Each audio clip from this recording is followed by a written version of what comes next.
3-year-old girl is priced at 8 million, a 5-year-old at 12 million, and a 6-year-old boy commands a price as high as 18 million. All because they are well-trained killing machines, mastering every technique of taking life. These weapons are just everyday tools for them. From the moment they learn to walk, their training begins, thoroughly conditioned under a special education system. Even though the price is astronomical, buyers spare no expense, and from an early age, 3 fundamental rules are instilled in them. The first rule, never disobey the buyer's orders. This must be followed under any circumstances. The second rule, never use force without the buyer's command. And the final rule is, when the buyer's personal safety is threatened, the above 2 rules can be ignored, breaking protocol to handle whatever situation arises. The boy before us is today's merchandise to be taken away. The one picking him up is a local wealthy merchant with a pudgy face. They call these buyers parents, and they feel no emotion, just like a computer, inputting whatever commands you desire. As for how to use them and where to use them, it's all up to the parent's whims. As soon as the boy gets in the car, the merchant demands he memorize the face in a photo. Even though he notices a suspicious vehicle behind them, without specific orders from his parent, he can only follow the command to memorize the face. Even if that vehicle might pose a threat, it means nothing, because the parent's orders are absolute.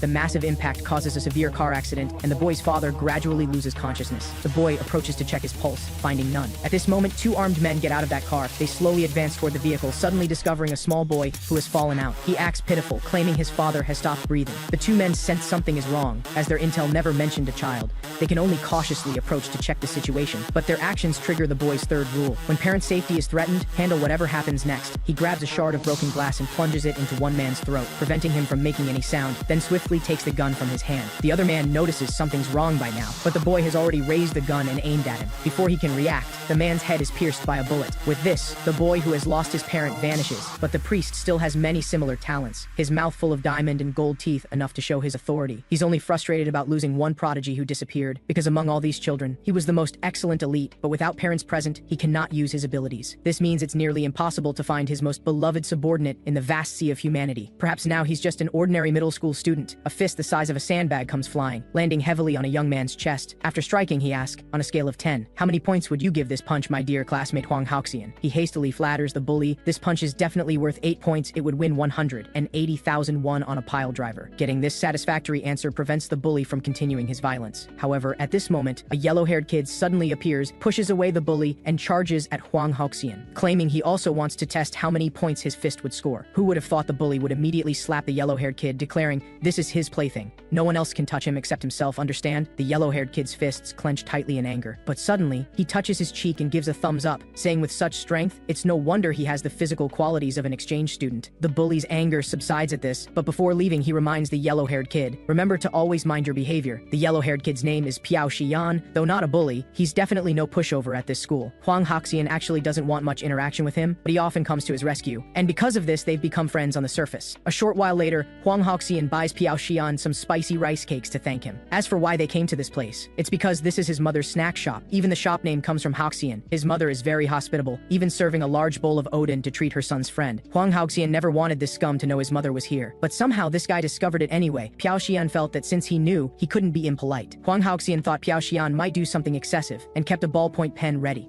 If he dared to lay a hand on his mother, he would kill him without hesitation. Unexpectedly, Piao Xian stood up and bowed, introducing himself as Huang Haoxian's good friend Piao Xian. Huang Haoxian's mother laughed heartily, delighted that her son had made such a good friend. Before leaving, she packed various snacks for Piao Xian, saying friends should learn to share. Piao Xian was very happy about this, but Huang Haoxian fell into gloom. Because he didn't really know this person well, he wasn't really a friend at all. But as a mother, she didn't think that way, believing that any friend of her son's was like her own child. Huang Haoxian had no choice but to hope Piao Xian wouldn't tell anyone about his mother. Because he wanted to protect his mother, he didn't want her to be harmed by those people. After Piao Xian left, Huang Haoxian shouted angrily, didn't I tell you to pretend not to know each other? What if they come here again? His mother hadn't thought that far. She was just happy to meet her son's friend for the first time, simply hoping her son could get along well with his friends, nothing more. Looking at her calloused hands, Huang Haoxian felt guilty. He vowed to protect his mother. The next day in class, a bowl of snacks was thrown into a dirty rag. Someone claimed that no one could possibly like such filthy food, saying these were from your mother's snack shop. Can I get a refund, or should I go ask your mother for my money back personally? Huang Haoxian suppressed his rage. He had specifically asked Piao Xian, so how did he find out? But the bully wouldn't let up, pouring the snacks directly onto Huang Haoxian's head, even threatening to go complain to his mother. Huang Haoxian tightly gripped the ballpoint pen in his hand. Endless rage made him want to pierce the bully's throat, but just then, he remembered what his mother had said. She hoped her son could get along well with his classmates. The ballpoint pen stopped reluctantly 1 centimeter from his neck. The bully looked at Huang Haoxian Haoxian's behavior, immediately shouting, "What the hell are you trying to do?" A while later, Piao Xian came to the classroom, only to find everyone silent. Even police had arrived at the scene. From various signs, he learned that Huang Haoxian had jumped from the building. The bully had beaten him for 15 minutes straight. Even after several times passing out and begging for mercy, the bully's fists didn't stop. Even the classmates chose to remain silent. What finally ended the violence was Huang Haoxian himself. He looked at the window and resolutely chose to jump.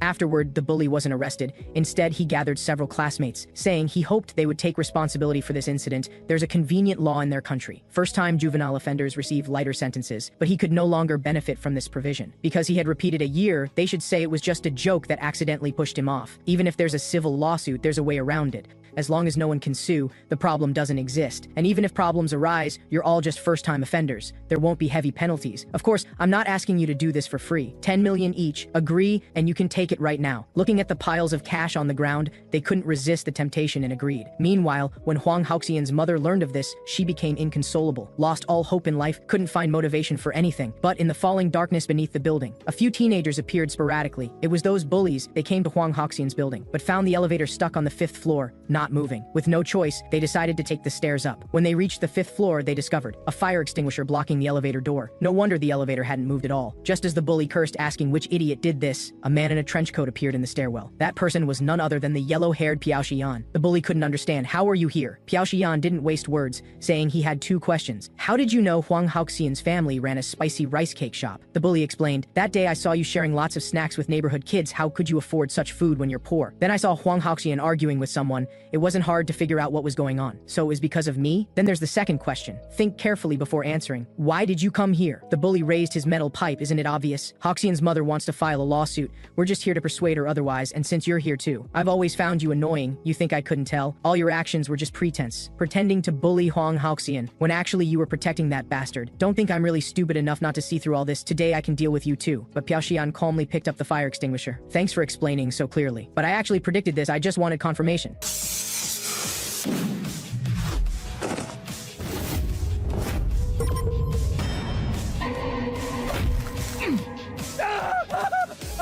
Piao Xian walked toward the bully, speaking slowly. "The cuneiform bone in your metatarsal is crushed. Your leg should be completely immobile now. The first rule carved into children's hearts. A parent's word is an absolute command. The second rule is, never use force without parental permission. But there's the most important third rule. When parent safety is threatened, the above 2 rules can be ignored. Because Haoxian's mom told me she treats all of Haoxian's friends as her own children. So you're threatening my mother, which means I can tear you to pieces." Meanwhile, at the Deadpool Mansion's training facility, a nun received a phone call reportedly from their country. On the other end was White Tiger Human Resources. The priest tensed up, immediately putting the call on speaker. "Abnormal activity detected within their borders. We seem to have found that person. The lost legend of Deadpool Tower. This person is currently in their country, once a member of the Deadpool training facility. As part of a special cultivation multi-purpose weapons program, codename Sean, now known as Piao Xian, a seemingly gentle and sunny boy, but with an unspeakable secret. Codename Sean, to date the most perfect masterpiece in Deadpool Tower, exceptional in various killing techniques and weapons, master of assassination, a product outstanding in every field. Therefore, he was assigned to a top-tier client, a certain Japanese criminal organization. However, through some twist of fate, he was mysteriously sent to their country instead, resulting in him losing his actual buyer, or so-called parent, leading to the loss of control over him. The priest lamented silently, thinking he was dead, had almost given up. Who would have thought White Tiger HR would discover his whereabouts? The priest immediately began making arrangements, determined to bring him back. Ruikyu can proceed to their country to begin rescue operations, and in case of unavoidable obstacles, any force may be used. Meanwhile, the bully's father came to Haoxian's snack shop. He bowed deeply to Haoxian's mother, claiming he would pay all medical expenses and compensation for emotional distress. Haoxian's mother was unmoved, saying this wasn't something a simple apology could resolve. Quan Bingyu stood there stunned. He hadn't expected this woman to be so difficult. If it's going to be difficult, then forget it. He immediately turned and left without looking back. If you won't settle, there's no point wasting time. There are other ways to resolve this. There are many ways to handle things. No need to bow and scrape to you. Because he planned to demolish all the buildings in this area and build a new multifunctional commercial street. Then he ordered his driver, "Go check on that little bastard now." Shortly after, they arrived at Sacred Heart Hospital. Joseph lay motionless in the hospital bed. Quan Bingyu asked the nurse to step out, saying he wanted some private time with his son. The nurse had barely left when a heavy slap landed on Joseph's face. Do you know what makes me angriest? It's not that you bullied some kids, or that you made one jump from a building. It's that you took weapons to their home to cause trouble. Are you brainless? When will you learn to resolve things like an adult? Meanwhile, Quan Bingyu's secretary and his men found Piao Xian. They worked cleanly and efficiently, never leaving evidence. Even when teaching a lesson to a brat, they wore gloves. You're quite capable holding your own against 4 peers at once, but it's different with adults. Because of what you did, you've brought shame to our young master, so you definitely need to pay a heavy price. This is how adults handle things. At sunset, after they left, Piao Xian slowly got up, sneering as he reset his dislocated arm. How boring. Can't adults tell the difference between a dislocated arm and a broken one? This is nothing compared to Aunt Ruikyu's beatings. But things have become troublesome. Without orders, I can't use my abilities. Next, I should think carefully about how to get a new identity. Just as he was pondering this, he ran into Hoxian's mother on the street. She looked at the child before her in disbelief. Why was he so dirty? What had happened? She brought Piao Xian to her shop, served him various foods, hoping he would eat more. Hearing these words, his body trembled slightly, then immediately began devouring the food. Seeing him eat so hurriedly, Hoxian's mother said, "Quickly drink some water, or you'll get indigestion." Then he took a water bottle and he gulped it all down. Fortunately, Hoxian's mother didn't give any more orders, or Piao Xian might have died from overeating in this shop. Afterward, Piao Xian asked about Huang Hoxian's condition. Hoxian's mother grew somber, her voice weak and lifeless. She said Hoxian's surgery was progressing well, now it's just a matter of recovery. Although things look very difficult now, she still believes he can get better. But no matter what, why did her son have to suffer such harm? Facing his current condition, as a mother she feels heartbroken that she can't do anything for him. Why are they allowed to bully people like this? Those bastards. She really wants to tear them to pieces just like this rice ball. Piao Xian quietly listened to this mother pour out everything. When Hoxian's mother came to her senses, saying she shouldn't tell such things to a child, she found that Piao Xian had already left. As night approached in the Bingyu Group building, Quan Bingyu was holding the third quarter evening party with company employees. Their performance had reached new heights among all competitors in these 9 months. But one of the bartenders began acting strangely. The heart-wrenching sound of a breaking bottle startled everyone. Security personnel immediately came to stop his behavior. But the cocktail party instantly became chaos. They hurriedly shouted, "Turn on the exhibition hall lights." But when the lights came on, they discovered 3 or 5 people already unconscious. That yellow-haired kid had vanished. Quan Bingyu looked at the commotion below with confusion. A yellow-haired child, while everyone was in turmoil. Deadly intent lurked beneath the tables. Because for children trained at Deadpool Tower, the first principle is, a parent's word is absolute. A figure slowly appeared behind Piao Xian, putting on his gloves. It was Mr. Wu, Quan Bingyu's secretary, who was also puzzled. Wasn't that arm broken by him? Let me teach you how to really break an arm.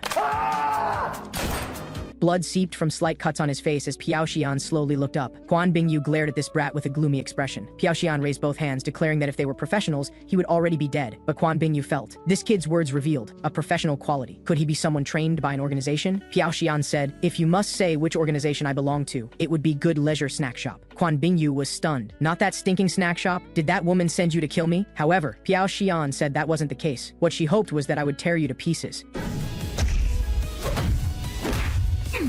This isn't simple revenge or punishment for you, but following the first principle. Quan Bingyu muttered weakly. Seems I still wasn't thorough enough. Should have dealt with that woman cleanly from the start. Should have killed everyone involved. Piao Xian calmly said, "Why do you have to say such unnecessary things?" The third rule, when parents' safety is threatened, break the rules and handle everything that follows. Like father, like son, you're both the same. Both waste that needs to be cleaned up. Meanwhile, in Sacred Heart Hospital's ward, a nurse came to change Joseph's pain medication. But she talked about how school violence had become very rampant. The person who beat you up so badly must be quite strong. I've never seen a student so severely injured. By the way, earlier today when you were talking to your father, you mentioned these 3 principles. Who told you about them? However, Joseph now noticed something was wrong. The color of the medicine in that syringe wasn't right, but the nurse said not to worry. She only used half the dose. It won't kill you. Can you answer my question? Where did you hear about these 3 principles? Don't say you don't know. I heard it very clearly earlier today. Or let me ask a different question. Do you know someone called Sean, Deadpool Tower's Ruikyu, specializing in disguise and infiltration, expert in interrogation and torture? The youngest child priced at 12 million, not only mastering various killing techniques, but even when facing unreasonable orders, they would be completed immediately. Nothing they can't do that you can imagine. He was the most perfect creation among all merchandise in Deadpool Tower. Mom just said one sentence, wanting to crush all those people to pieces. He then infiltrated the Bingyu Group, slaughtering everyone. Even a well-known corporate boss would be killed without hesitation. When Ruikyu arrived at the scene, she found no one here had survived. She immediately called the priest. Codename Sean had used his abilities. She reported everything she saw. The priest showed disbelief. Normally this shouldn't be possible. In Deadpool Tower's entire history, this had never happened before. Children are bound by 3 rules. These are absolute principles that control their behavior. If actions like this occurred under the rules restrictions,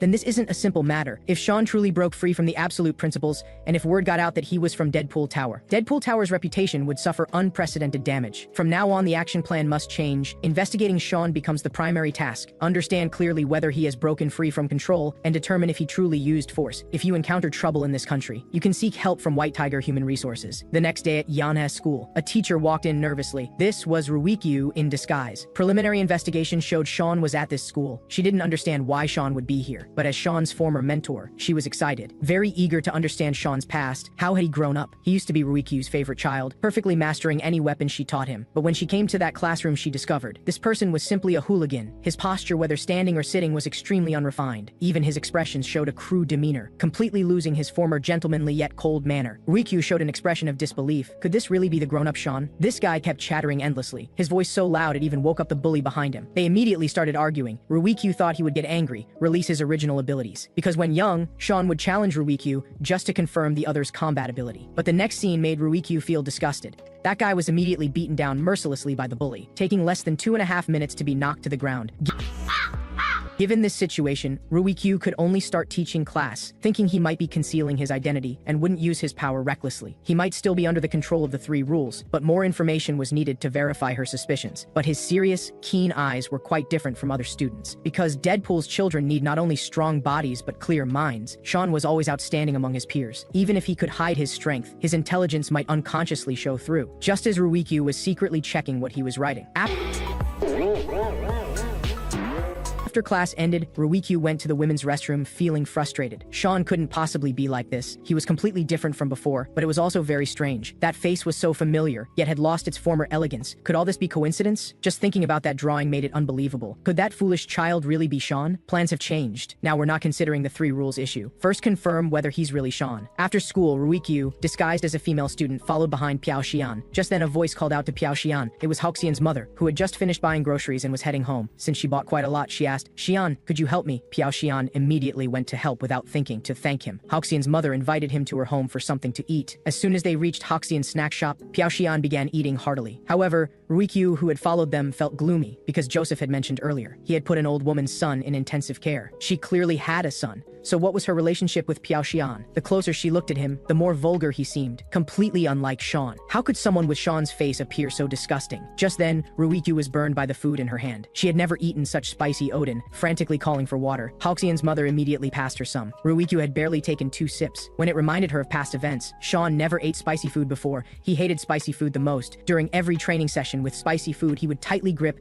Aunt Ruikyu's hand. Yet this guy was eating spicy rice cakes in big mouthfuls. When the old woman asked about the taste, he gave an immediate thumbs up, but she noticed his hand behind his back was tightly clenched with bulging veins. Was he enduring the spiciness all along? Just then, Ruikyu had a sudden realization. When waiting at the traffic light, the old woman said, "Could you help me carry this?" And he immediately went to help. After helping, she said, "Come to the shop for some snacks before going home," and he agreed right away. Even now, this child always follows the old woman's words, helping her with any needed chores. He actually follows her commands. From those dead people, we discovered that such high-quality work couldn't be completed without orders. If someone commanded Sean to destroy the Bingyu group, then everything makes sense. Only this old woman would have such motivation. In other words, Sean hasn't broken free from the 3 rules. He views this woman as a parent and follows her orders. Connecting all the clues obtained, this is the only explanation that makes sense. If that's the case, let's use the simplest method to verify this guess. Seeing the scene before her, Ruikyu was overjoyed. Her guess wasn't wrong at all. At sunset, the two came to a sparsely populated street corner. Deadpool Tower's 3rd rule: good children will break rules and handle everything that follows when parents face physical threats. Piao Xian grabbed the newcomer's hand and said, "Aunt Ruikyu, are you going to follow me all day?" Hearing this, Ruikyu showed an even more coquettish expression. "So you really are Sean. Long time no see, how have you been? But this is also very strange. Why do you follow that old woman's orders like following a parent?" Logically, the owner of a rundown snack shop couldn't possibly be a Deadpool Tower client. But regardless of the reason, "My dear child Sean, it's time to come home. You understand? Many more clients are waiting for you." Sean recalled the past. Should he really go back? Once again return to that Deadpool Tower Sean whose hands were constantly stained with blood from training? He froze slightly. What just happened? What was that memory? Ruikyu said blankly. Looks like you really don't plan to come back with me obediently. At this moment, Sean was quickly escaping, surprising him that they had sent Aunt Ruikyu. There was another problem. Who was that woman appearing in fragments of his memory? Why did she appear in his mind? Near nightfall, at the Deadpool Tower mansion, the priest anxiously asked why they let Sean escape. The other end of the phone explained, I was negligent and let him get away, but I've obtained some information about the old woman who can control the 3 rules. From observation, Sean seems to recognize that woman as his parent, but given the current situation, the old woman might not have intentionally used the rules. Further investigation is needed to determine the direction of truth. Can only verify the old woman's identity first, then make plans. But no matter what, we must bring Sean back at any cost, even if it means killing her. The outwardly gentle and kind nun is actually a ruthless intelligence operative, not only skilled in using various weapons. Even those children who kill without blinking are her students. Her greatest feature is disguise. She can not only disguise herself as a hospital nurse to infiltrate hospitals and gather intelligence, but also pose as a school teacher, even dress up as a female student without others noticing. Today, she dressed herself as a noble rich lady, pretending to be Sean's birth parent. And her reason for doing this was to make Sean return to Deadpool Tower, because Sean had made Hwang Hoxian's mother his parent. If she could voluntarily give up custody of Sean, Deadpool Tower could regain control over him. Ruikyu slowly said to Hwang Hoxian's mother, Xian actually never eats spicy food, and shouldn't eat such junk food while growing. Although I know Xian listens to you very well, but as parents we want to protect our children from the bottom of our hearts. So if Xian comes here again, I hope you can tell him, never come back again, return to your original home. But Hoxian's mother disagreed, because she felt, although you're his birth parent, have you really looked at his face? What about his clothes? How is he living at school? Have you understood any of these things? He's always dirty. Every time I ask, he says it's from wrestling. Originally thought boys all grow up this way, but Hoxian often said the same thing. Actually, it's easy to guess they're always lying, just to keep their mothers from worrying. I've already come to think of Xian as my own son, don't want him to end up like Hoxian, so unconsciously I often pass by to check on him. What Xian needs now is parents who can take care of him, since you're so busy often traveling. Let me look after him then, I'm sorry but I can't agree to your request. Getting this response, Ruikyu was furious. She immediately called the priest. First plan attempt failed. This old woman shows stronger determination about custody than expected. The priest said, originally wanted to resolve this quietly, since that's impossible, implement the second plan. However, try not to cause too big a disturbance, and this second plan, the method to bring the good child back to Deadpool Tower is, after their recognized parent dies, the child will return to Deadpool Tower and they'll regain control over the children. Later, in a department store, Ruikyu had been following Hoxian's mother from the small restaurant to here, just waiting for the right moment to kill her. The sprinkler system in the mall kept activating, and behind Hoxian's mother, Ruikyu was raising a gun aimed at her head. But this shot was blocked by a frying pan held by Sean, who had been lurking near Hoxian's mother. Seeing Sean, Ruikyu was overjoyed. Indeed, this child was her favorite one. Sean hadn't expected that something he'd only seen in games and tried once would actually work to block bullets. However, what came next was the third rule of the 3 laws. When parents' lives are threatened, break the status quo and handle what comes next. Ruikyu paid no attention, only wanting to quickly kill the old woman and completely free Sean from her grasp.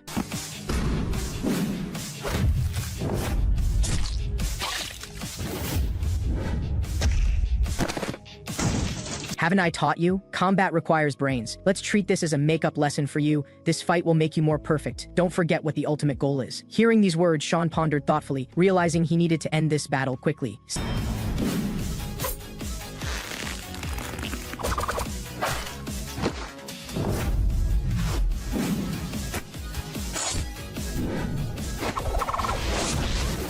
Seeing this situation, Ruikyu became even more excited. Just eliminate that old woman, and Sean would return. After all, he was a product of the Deadpool mansion. But Sean's face darkened. You actually call me an object? Why would you want me to return to a home that considers me an object? If you say I'm an object, then you're just a useful tool too. On the other side, Hoxian's mother looked nervously at her surroundings, when suddenly a crying child appeared behind her. The little boy was sobbing. Mom, where are you? Hoxian's mother didn't think twice, and hurried forward to ask about the situation. The little boy cried that his mother had disappeared without a trace, and he couldn't find her, hoping the old woman could help him. However, behind this lay a deadly trap. Just as he was about to stab Hoxian's mother, Sean rushed there in panic, and the boy's blade stopped. He recognized that face. The reputation of Sean from Deadpool Mansion was no joke. If he made any rash moves, he definitely wouldn't leave here alive, and Aunt Ruikyu probably had lost her ability to act too. Sean crouched down to ask if he had any family phone numbers, saying he'd be very willing to help find his mother. On the surface, the boy said he couldn't remember any phone numbers, but inside, he was planning how to kill Hoxian's mother. Sean was too much of a variable. He could only use maternal instincts to get him away first, but Sean didn't give him that chance. He quickly picked up the child in front of him, then warned him in a cold tone, "Don't try anything strange or you'll die horribly. If you stop now, I can let you go, but don't have any other ideas. You must have contact information for your superiors. Give me the phone number, let me talk to them." him, but the boy still acted clueless, raising a blade behind his back. Sean delivered a quick chop to knock him unconscious, eliminating any possible crisis. Afterward, firefighters arrived at the scene to handle the aftermath. While in the mansion of Deadpool Mansion, a phone rang in the silent night, and the priest drowsily crawled out of bed. He had warned everyone that if anyone disturbed his peaceful sleep, they would die horribly. When he groggily answered the phone, he immediately abandoned that line of thinking. Hearing the voice on the other end made him extremely excited,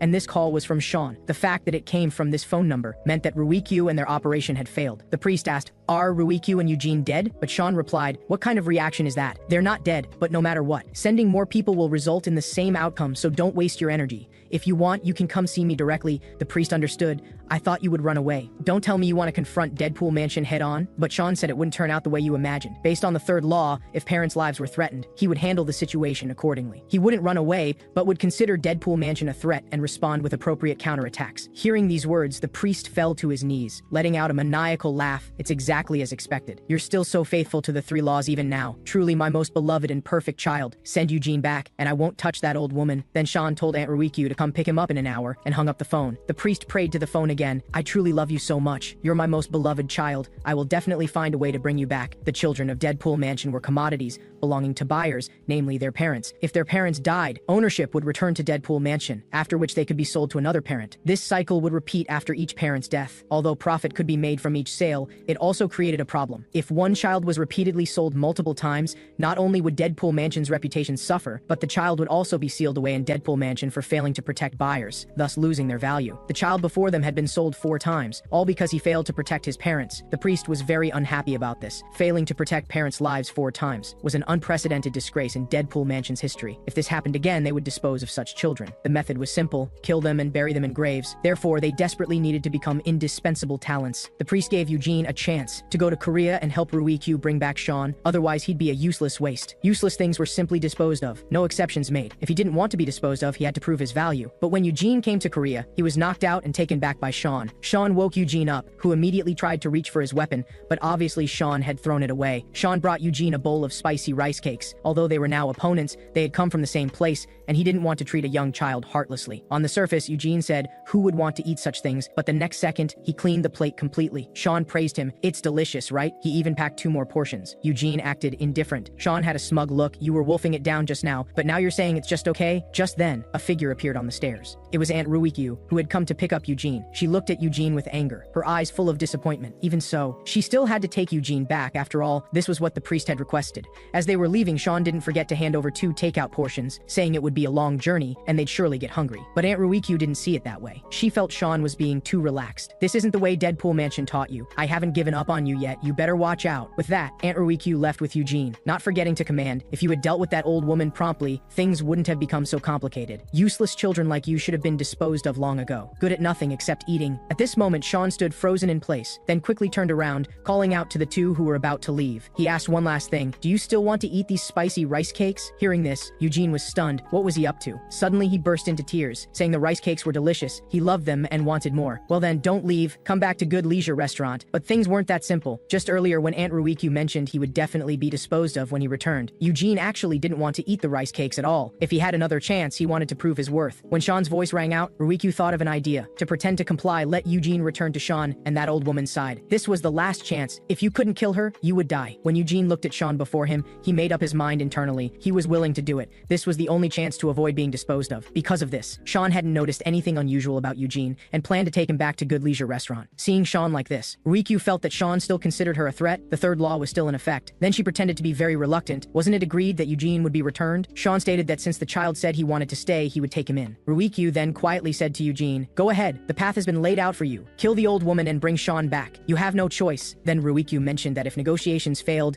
Deadpool Mansion would target the old woman again. "You should know this rule." But Sean seemed indifferent about this, saying that if it really came to that, he would tear any intruders to pieces. Eugene looked at Sean beside him, inexplicably feeling a sense of admiration. Not long after, they returned to Hoxian's mother's home. Hoxian's mom prepared a large table of dishes, saying they must be hungry after such a long day. However, what a coincidence that his mother happened to be friends with your mother. Sean was also also embarrassed. How could he explain this? Actually, they're both the same person. There was no way to explain it clearly. Facing the table full of hot dishes, Eugene bowed his head to thank heaven for the food, but in his heart, he was calculating when to kill this old woman. The two chatted casually, while Sean became increasingly troubled. After all, if not for Hoxian's mom's invitation, he had never been to Huang Hoxian's home before. The house was full of warmth, with freshly washed sneakers still drying, and Huang Hoxian's room. In a daze, he asked Hoxian's mom if he could go in and take a look. Hoxian's mom didn't refuse this request. The moment he opened the door, his heart was full of envy. Although it was just an ordinary room, simple and plain, for Sean, these were things he only had in dreams. He had only seen such scenes in movies or plays, just a room of someone with dreams, studying hard every day. But even such a middle-class family was beyond Sean's reach. He had never yearned so much for such a family, and feelings of frustration welled up in his heart, thinking that Huang Hoxian would return to this room every day. He could have lived happily and enjoyed his carefree school life. He really shouldn't have been just a bystander back then. On the other side, Eugene thanked Hoxian's mom after eating his fill. Looking over, Sean was still in the room. Now that he wasn't by her side, it was the perfect time for assassination. Eugene quietly asked if there was anyone else in the house. As he asked, his hand reached behind his back. Hoxian's mom couldn't speak too directly, saying that Hoxian's father was needed too much in heaven, so she had no choice but to let him go. In other words, he became a member of another family. But Eugene's face darkened, saying, "Your son probably couldn't become a family member. Because a useless failure couldn't become family in any household. Family meant satisfying others' needs and proving your value to other members. Otherwise, you're just a waste of resources, an item that should be discarded." This was a principle he had learned. Hearing these words, Hoxian's mom was completely stunned. How could such a young child speak so coldly? She scolded Eugene, saying that family shouldn't be like this. When she was about to explain things clearly, Sean came out and playfully hugged Eugene, so Hoxian's mom had no choice but to stop. She didn't want to interrupt their happy moment. On a dark and windy night, Sean was sleeping soundly and snoring, while Eugene lay wide-eyed, constantly looking for the right moment to kill Hoxian's mom. At this time, light was coming from Huang Hoxian's room. When Eugene crept over following the light, he discovered Hoxian's mom had fallen asleep in Huang Hoxian's chair. Eugene kept thinking about what the old woman had said earlier. She called useless children her family members, and even showed kindness to strangers she met for the first time. This was completely different from the priest's attitude. She had said that family wasn't supposed to be like that, so what was a real family supposed to be like? But no matter what, he still had to prove his worth. He had to become an indispensable part of the family. However, as he raised the gun, he found his hand trembling uncontrollably. At this moment, the room door was gently closed, and Sean, seeing this situation, asked, "You little brat, is this really your choice? If it is, you can tell me directly. I can either spare you or kill you." The boy raised his gun toward the 60-year-old woman, but despite being an assassin, he couldn't pull the trigger. His hands wouldn't stop shaking, the pressure in his heart overwhelming his entire body, because beside him stood a perfect masterpiece, Deadpool Mansion's Sean, a product that excelled in every field. The boy turned and pointed the gun at Sean, saying he was just following orders, "Don't interfere." It turned out that Sean had known from the beginning that Eugene came here to assassinate Hoxian's mom. He'd already taken the bullets out of the gun, which was taken from Ruikyu, 15 rounds of 9mm, weighing 112.5 grams. As an assassin, you didn't even notice the magazine was empty. Very unprofessional. Eugene became furious and pulled out a short blade to strike. Sean immediately pinned Eugene against the doorframe, but unexpectedly, he managed to turn the doorknob, and with a sidestep, he slipped inside. Facing the sleeping Hoxian's mom, Sean was at a loss. He quickly raised his hands to signal, "Don't make too much noise. Calm down and we can talk about everything." Eugene looked back. The old woman was now within reach. It was the perfect time to kill her.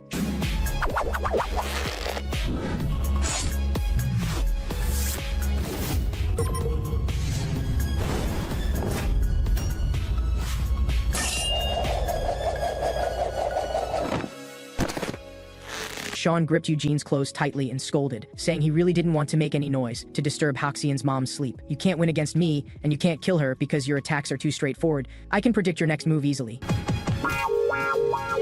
But this commotion still woke up Hoxian's mom, who loudly scolded Sean for bullying his little brother. "How old are you now and how young is he?" Eugene saw this as a perfect opportunity to kill her, but Sean seemed to have a radar sense, immediately detecting the danger and quietly warning Eugene, "If you dare make a move, you'll die horribly." Then he quickly changed his expression, saying they were just playing around. There was no fighting at all. Eugene felt Sean's intimidating presence and realized from the bottom of his heart that even with 10 more years of training, he couldn't beat Sean. As long as Sean was nearby, he couldn't touch a single hair on this old woman. He would have to wait for a moment when Sean wasn't around, or when he couldn't react in time. Hoxian's mom crouched down and asked him not to mess around with his big brother. After all, they were all family, but Eugene couldn't understand. Why did she call him family again? How could an outsider become a family member? Hoxian's mom then explained that eating under the same roof, sleeping in the same house, aren't we already family? Just then, a doorbell shattered the quiet night. All three froze in place. Who could be visiting before dawn? Hoxian's mom hurried to open the main door, finding an unfamiliar high school girl. The visitor politely introduced herself. "I'm sorry to disturb you so early. I'm Mary, Eugene's sister, and I've come to take him home." "Thank you very much, kind lady, for taking in Eugene so late at night." Sean was quite puzzled by this. "Really? Eugene has a sister? Well, what brings you here?" Mary replied. I'm just here to pick up Eugene and check on that woman's safety. Isn't this what was agreed with the priest? Although Ruikyu unilaterally decided to let you bring Eugene here, that was just her personal decision, not representing the priest. Sean couldn't understand. If this is a friendly conversation, why don't you properly put away your blade? Is this your idea of sincerity? Mary was surprised that Sean had noticed even this. If you properly accept cooperation, things won't turn out the way you imagine. Eugene rushed out of the room at this point, and the two embraced immediately, appearing to be a loving sister and brother on the surface. But behind this facade was cold ruthlessness, saying the priest was very disappointed. Failing the mission meant being a useless burden. You'll be disposed of immediately when we return. Sean seemed to notice Eugene's unwillingness, but there was no choice. Haxian's mom was his parent after all, the one he needed to protect. Eugene disagreed with Mary's approach, saying he had his own plan. The reason was that he needed to first gain the family's trust to proceed gradually. Assassinating the old woman wasn't so simple, all because of that man's presence. Deadpool Mansion's Sean was their most perfect creation to date. Killing the old woman under such a person's protection was no easy task. Although he didn't look impressive, was ugly and stupid, looking like a fierce monkey. But I've fought with him. He's definitely not someone who can be dealt with easily. Mary admitted her rashness had disrupted Eugene's plan, but not to worry, a new operation had already begun. They should retreat for now, and Eugene had no choice but to go back with Mary to make new plans. Eugene lowered his head in disappointment, his heart filled with mixed emotions. But unexpectedly, Haxian's mom called out to him, saying next time he came, she would prepare an even more sumptuous dinner. Eugene looked at this old woman who called him family, his eyes widening inexplicably, then left without looking back, though the corners of his mouth seemed to curl up slightly. Meanwhile, Haxian's mom said to Sean, remember to bring him back next time. I want to properly show off my cooking skills. Sean understood these words and said he would definitely bring him back. The next day, at Yonhei Middle School, the principal expressed deep apologies to Haxian's mom, saying they had already discussed specific punishments for the perpetrators through the school violence committee. Although it was a bit late, all the parents were willing to bear all costs, and all the violating children would be suspended. Here's the list of perpetrators, you can check it. Suddenly, Haxian's mom was completely stunned looking at the documents before her. Why is this person's photo here? And among those perpetrators' files placed first was Sean. Here comes the intense part at Deadpool Mansion. The priest angrily rebuked Ruikyu, asking why such a thing happened. Ruikyu offered no explanation. The operation failed, that's all. No excuses. She ordered Eugene to kill that old woman, but he consistently failed to complete this task. In Deadpool Mansion, someone who couldn't properly execute orders should be disposed of early. But the priest said this wasn't the answer he wanted. His instructions were to rescue Eugene, and after that, not to disturb them anymore. Yet you didn't do this. Instead, you ordered Eugene to assassinate the old woman. Could it be that you can no longer fully obey my orders? I take promises very seriously. Before God, only faith and trust exist. There can be no other impurities. Otherwise, it would violate the doctrine of laws. All other forms are heretical. Those children were originally lacking in faith, which is why the 3 laws were created as a means to control them. Think about it another way. What would happen if they all acted independently without constraints, commands, trust, promises? These are Deadpool Mansions. Absolute rules. Don't worry too much about getting Sean back. There are many ways to accomplish this, even without touching that old woman. Mary has already started handling it. Let's wait and see. The next day, Sean returned to school as usual, but all the other students looked at him strangely. Even when he asked his desk mate, he still couldn't get an answer. No one was willing to engage with him. Only the school bully sitting behind him dared to chat with him. He showed his phone to Xian. The person under his arm was actually Joseph. This photo was actually taken when he was originally horsing around with Huang Haoxian, just that the person in it had been poorly photoshopped to look like Joseph. The amateur level made him quite speechless. He asked where the photo came from, but the people behind him didn't dare speak directly, only feeling chills down their spines. They immediately bowed and scraped before Sean, saying it was all their fault before, they shouldn't have bullied him like that. Even Joseph was beaten up by you and became your lackey. This news has spread throughout the school. You can see how submissive he is in the photo. He even found out you have connections with certain gangs. We always knew you weren't ordinary. And there's one more thing. They say you ordered Joseph to kill Huang Haoxian. You're really something. Sean was completely baffled at this moment. What was all this about? When had he ever done such things? But no one believed his words, only believing the rumors spreading through school. The big guy squeezed his way in, saying you're really cool, but the desk mate next to him whimpered, this is my seat. The big guy immediately became upset. Do you want to become the second Huang Haoxian? But that slap was blocked directly by Sean, who smiled and tried to smooth things over. Let's go outside to talk. I really want to keep a low profile. The other students looked at him like he was the plague. Sean was even more confused. Who started these rumors? Afterward, the 3 acted like Sean's followers, explaining that this all started early morning in the group chat. Suddenly, someone joined the group, posted some photos, said a few words, then immediately left. After that, it caused an uproar. Sean couldn't understand, was this Deadpool Mansion's trick? But what was the purpose of doing this? He slowly stood up and said, I just want to quietly attend school and graduate naturally. I don't want to be caught up in these childish pranks. The people I need to deal with aren't these kids, but rather the adult world that has set its sights further. So what needs to be ensured is, this situation doesn't escalate further. Guys, don't let things become more serious. The 3 thugs were stunned. He actually called them guys. They immediately chimed in, saying just tell them what to do, they'd serve him. However, from a distance, Haoxian's mom witnessed everything. She incredulously recalled the photo she had seen at the principal's office. She had also thought it was a misunderstanding. Haoxian and Xian were very good friends, but the problem was that the principal had shown such a photo with Sean and Joseph happily subtly roughhousing together, and Joseph was the perpetrator who had harmed her son. The principal felt this incident wasn't accidental. Perhaps Piao Xian was the instigator. It was even difficult to contact his parents. This child seemed to have never received normal family education. From an educator's experience, this type of child was very likely to go astray. You shouldn't have trusted that child so much. After that, Sean hoped to peacefully quell these rumors. They actually believed his act completely. He hadn't expected them to have such a naive side. Suddenly, he stopped in his tracks, having long noticed the figure standing behind the alley. It was Mary. She thought she had hidden well enough, yet was still discovered. Sean took off his hair tie and asked what she was trying to do. Why complicate matters?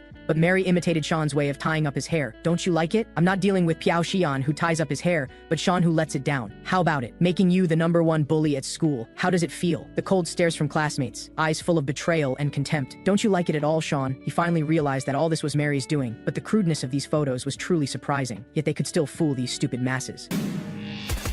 Just then, Sean was greatly startled. How can you just start shooting? Weren't you supposed to take me back? But Mary felt that precisely because he was Sean, she had the most basic expectations and respect for him. Isn't dying better than being abandoned? Mary took off the backpack hanging on her shoulder and slowly approached Sean, who was hiding behind the alley. When she reached the corner,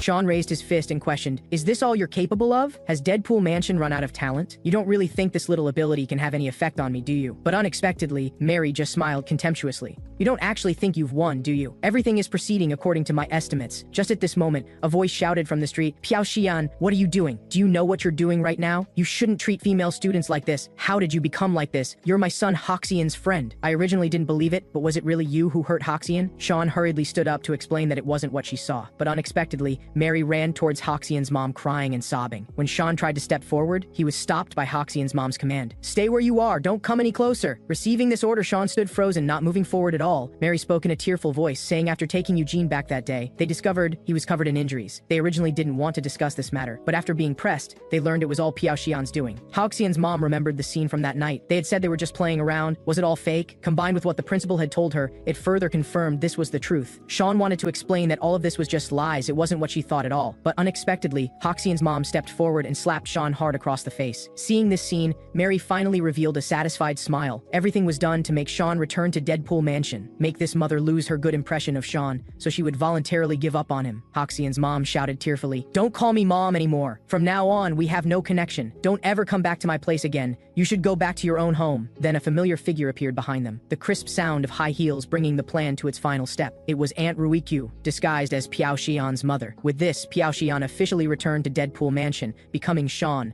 property of Deadpool Mansion.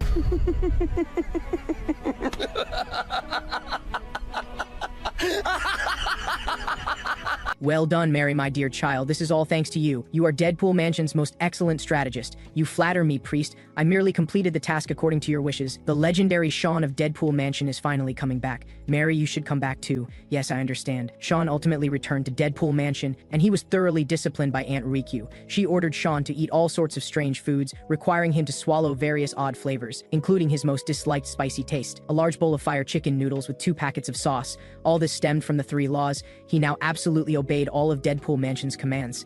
Just then, a person in a wheelchair appeared behind them. This was Quan Bingyu, who had been beaten up by Sean. His legs and cervical vertebrae were all broken, and he could only control his electric wheelchair with his right hand. After being saved, he didn't rush to seek revenge, but chose to fund Ruikyu to help find Sean. This apartment was among the most high-end in the country. He would spare no expense to find Sean. But Ruikyu told Quan Bingyu, "Deadpool Mansion has reclaimed ownership of Sean. As repayment for your funding, we won't harm your son." These were the terms we agreed to, weren't they? Although Quan Bingyu respected the importance of negotiated deals, he wasn't satisfied with this. What he wanted to avenge wasn't just that child, but also the old woman from that small restaurant. However, as an instructor at the Deadpool Tower, Ruikyu had little emotional attachment to those people. Their life or death meant nothing to her, and she didn't want to intervene much. She only wanted Sean to return with her. That would be enough. Hearing these words, Sean was completely stunned, wondering what would happen to Hoxian's mother. Meanwhile, Hoxian's mother was still working hard to make a living. A foreigner suddenly appeared at the entrance of her snack shop. He stuttered in broken Korean, "I want to take away some fried snacks." Hoxian's mother gently told him to wait. "I'll make them ready for you soon." But while preparing the snacks, her mind wandered. She could never understand why Sean would do such a such a thing. They seemed like such good friends. Yet he tried to kill her son without any reason. Why did this happen? In her distraction, she accidentally cut her finger. The customer hurriedly came forward to check on her injury. This action also brought with it a terrifying killing intent. He raised his blade, ready to attack Hoxian's mother. But Hoxian's mother suddenly received a phone call. It was from the hospital saying that Huang Hoxian had opened his eyes. She initially rushed out toward the hospital saying, "Take as much as you want, it's free," completely unaware of the customer's motives. At the hospital, though, Huang Hoxian had opened his eyes. Due to his severe injuries and long period of unconsciousness, his brain wasn't fully alert. The doctors were trying their best to wake him up,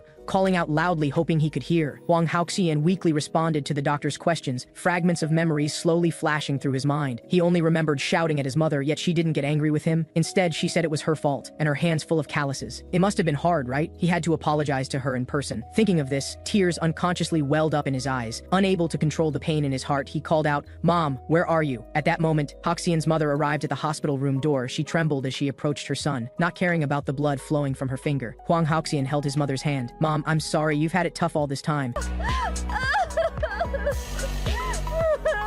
However, at the doorway of the hospital room, the man had followed Hoxian's mother to the hospital and also notified Quan Bingyu by phone they were all here, ready to catch everyone at once. On the other end of the phone, Quan Bingyu revealed a sinister expression saying, "Plans have changed, wait at the hospital for further notice." It turned out Quan Bingyu had arranged people to detain Ruikyu, while he himself had already escaped in a truck. They kidnapped Sean, and Sean couldn't use force without orders from the rules. Quan Bingyu's actual plan was to bring those two from the hospital, kill them in front of this kid, to see what tricks he could pull. Quan Bingyu found this very curious. This kid was so helpless without commands. What an interesting product. Isn't this like brainwashing? This gave him another idea. What if I go to Deadpool Tower and buy you, then give you orders, and then make you kill that smelly old lady at the snack shop? What a spectacular scene that would be. Don't give me that murderous look. Right now, you can't do anything without orders. Besides, I haven't even started yet. I'm going to tear that old lady and her son to pieces, right in front of you. And you'll just have to stand by and watch, unable to do anything. Haven't I told you? Next time, I will definitely kill them all. Don't worry, because after they're gone, you'll be next. At this moment in Sacred Heart Hospital, Hoxian's mother was peeling an apple, and Huang Hoxian noticed the wound on her hand. Parents everywhere are the same. When children ask about their injuries, they always say it's nothing. But even so, Huang Hoxian still wanted to help his mother get bandages. The doctor had said he could move around a bit. Seeing her child so insistent, Hoxian's mother could only say she would go get it herself. Don't come down. After she walked outside the room, it was completely dark. There wasn't a single person at the nurse's station. And behind her, a shadow silently appeared. He knocked Hoxian's mother unconscious with his elbow. This person was Mr. Wu, Quan Bingyu's secretary, with an evil smile. It seems this kid really can't do anything. The door of the hospital room burst open with a crash. More than a dozen men in suits walked in with Quan Bingyu, who told Huang Haoxian he was Joseph's father, he had done some terrible things to you, and he was deeply sorry. You must be in pain, right? But I am very efficient in what I do, making things so complicated and yet you still survived, having to do this a second time. Meanwhile, on the other side, Ruikyu was fully armed on the building opposite the hospital.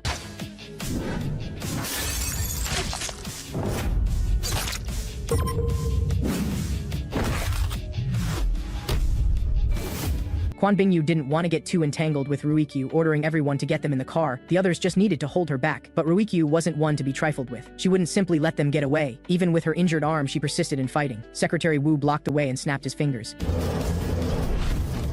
Dozens of men immediately surrounded them, each equipped with sophisticated weapons. Ruikyu stated, "Since things have come to this, I don't need to hold back anymore." Holding two machine guns, Ruikyu was like a war goddess. Unexpectedly, Secretary Wu laughed at this. His hand wasn't really in a cast, there was a gun hidden inside. It was meant to deceive people, catch them off guard. "Next time I won't aim at your leg, but at your head." At that moment, Sean broke free from his restraints and untied the rope.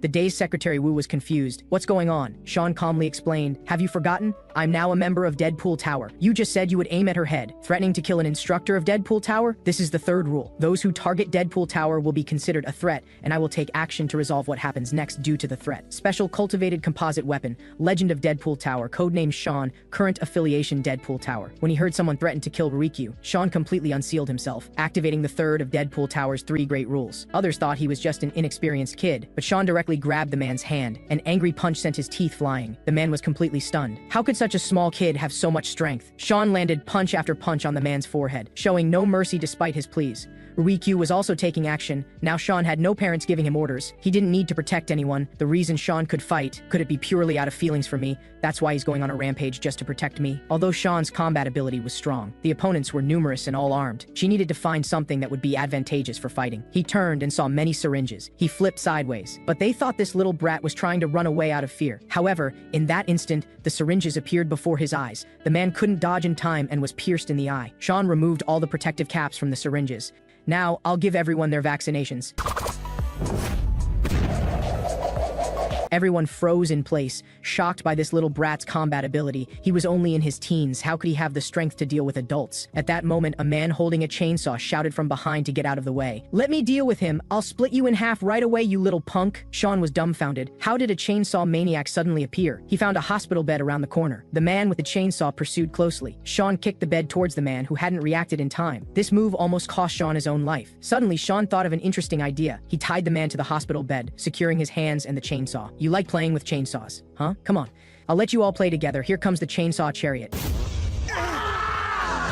How come you're done so soon? I wasn't finished playing yet. The chainsaw was smoking hot. The man's hands were burned red. Sean picked up a syringe and questioned him. Where did you take Hwang Haoxian's mother? At this time, Ruikyu came over. Looks like you're finished here too, Sean said. Because I hit them too hard, most people were scared and ran away. And that Quan Bingyu took away Auntie Haoxian. Let's quickly prepare to chase after them. Ruikyu disagreed with this. We're not fighting for that woman. These people kidnapped you, and you are Deadpool Tower's property. So I came to this place purely to rescue you, and you as part of Deadpool Tower used your power to protect me, didn't you? Now you're safe and sound, and you've eliminated the enemy. The mission is over. It's time to return to Deadpool Tower. Sean picked up a bandage. I think you've misunderstood my purpose. Everything I did was for you. As you said, I used my ability to protect you, not for others, just because of you. They mess with our discipline. I can't let them get away with it. This kind of risk factor cannot be ignored. We must go and annihilate them. Let them see what happens to those who dare to mess with Deadpool Tower. Anyway, let's quickly go together. Ruikyu with a coy and charming expression. My dear Sean is indeed the best to go this far for me. Sean wore a sinister expression. Looks like the flattery towards Auntie Ruikyu had worked. This way he could go save the mother and son. After the crisp sound of machine guns loading.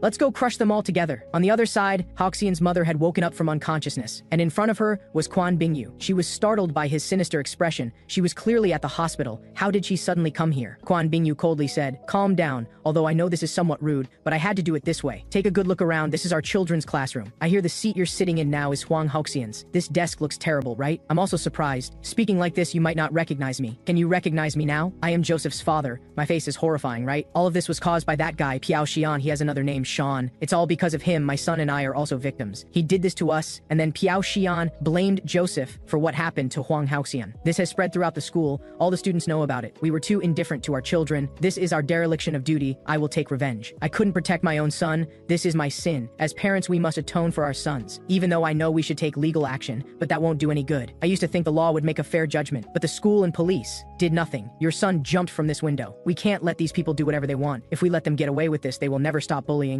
We must stand up to stop this. Do you understand what I mean? Mother Haoxian, now it's time for us to take revenge. We can't let him go. Meanwhile, at the Deadpool Tower mansion, a man in black came to report to the father, saying he heard and saw that people from the Bingyu construction group had kidnapped Sean. The father was furious. How dare an organization with no roots in H country lay hands on Sean without knowing anything? Not long after, at Yanhei Middle School, Sean, Ruikyu, Mary, and Eugene all gathered at this place. They received orders from the father. Anyone who dares touch Deadpool Tower's property must pay the price. And Sean, this is your first mission executing Deadpool's tasks. Feel free to show them your abilities. Don't hold back. Ruikyu, eliminating heresy is your primary goal this time. Go ahead boldly. I will have the White Tiger Human Resources Department cover up all information. Suddenly, Sean pointed to his ear. I seem to have forgotten my in-ear headphones at the hospital. Do you have any spares? Mary, do you have any others? Lend me one.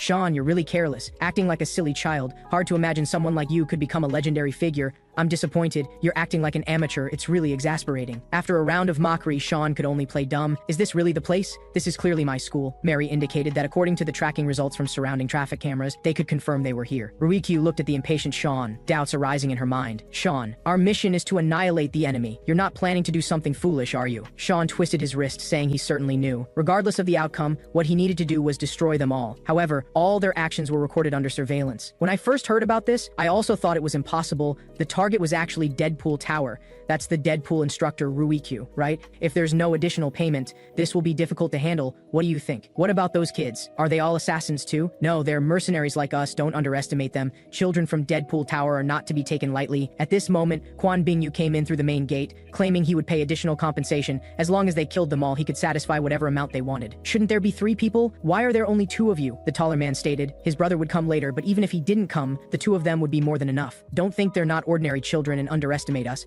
Aren't we 2 enough to handle a few kids in your eyes? The long-haired youth mediated. Dimitri, don't act so fierce. You're scaring him. Sorry. We won't harm our own clients. Although he looks carefree, he's really professional.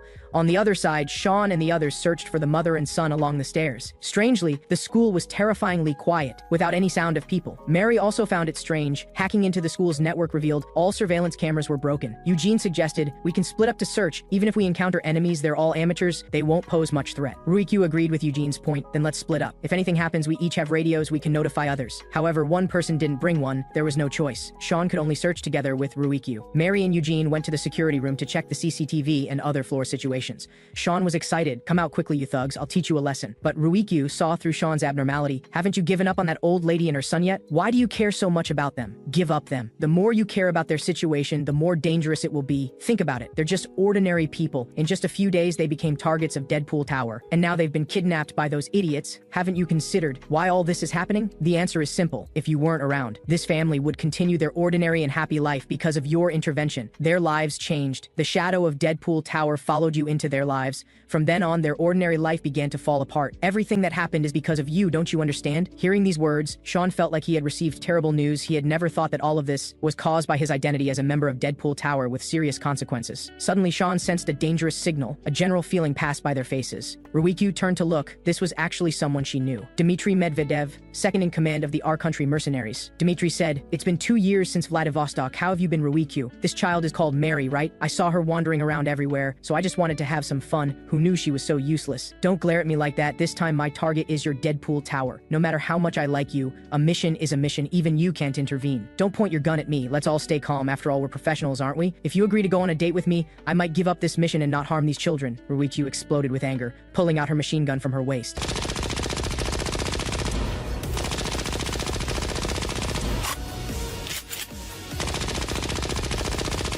After the smoke cleared, there was no trace of Dmitry. Dmitry, hiding in the corner, sighed with appreciation. You're really a feisty woman, but I like that. Killing you would be a waste. Maybe putting a few bullets in you would make you more docile. Sean, hiding by the wall, said, with your skills, you might be able to take her down, but you shouldn't have said those words. Threatening Deadpool Tower's instructor is the biggest mistake you could make in your life.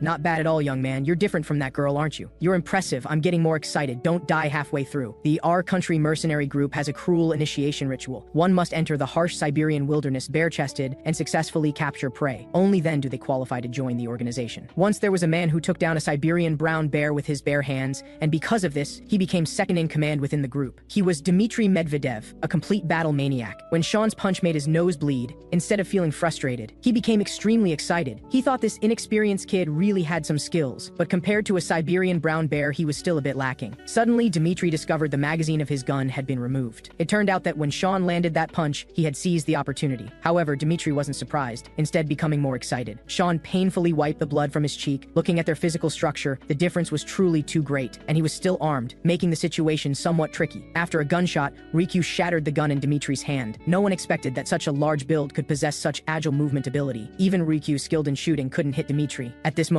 Quan Bingyu's underlings also came running to help. After Riku took cover in a room, she found Mary, who had regained consciousness. She trembled as she knelt on the ground, looking somewhat nervous. Because she had checked the previous CCTV footage, she discovered it wasn't just that one man. They had another accomplice, over by Eugene. Now they were completely surrounded, and with Dmitry here, it was impossible to break through and rescue Eugene from his predicament. At this point, Sean stepped forward, telling Riku and Mary to go to Eugene. With another person like this, he would be in danger. As for this big guy, just leave him to me. I must make him pay for that punch he gave me earlier. Riku was still worried about him, because Dmitry wasn't a man to be underestimated, but Sean still insisted on this decision, saying he was enough to handle him. Just don't forget that I am the legend of Deadpool Tower. Only then did Ruikyu agree to Sean's decision. He protected Mary as they fought their way back.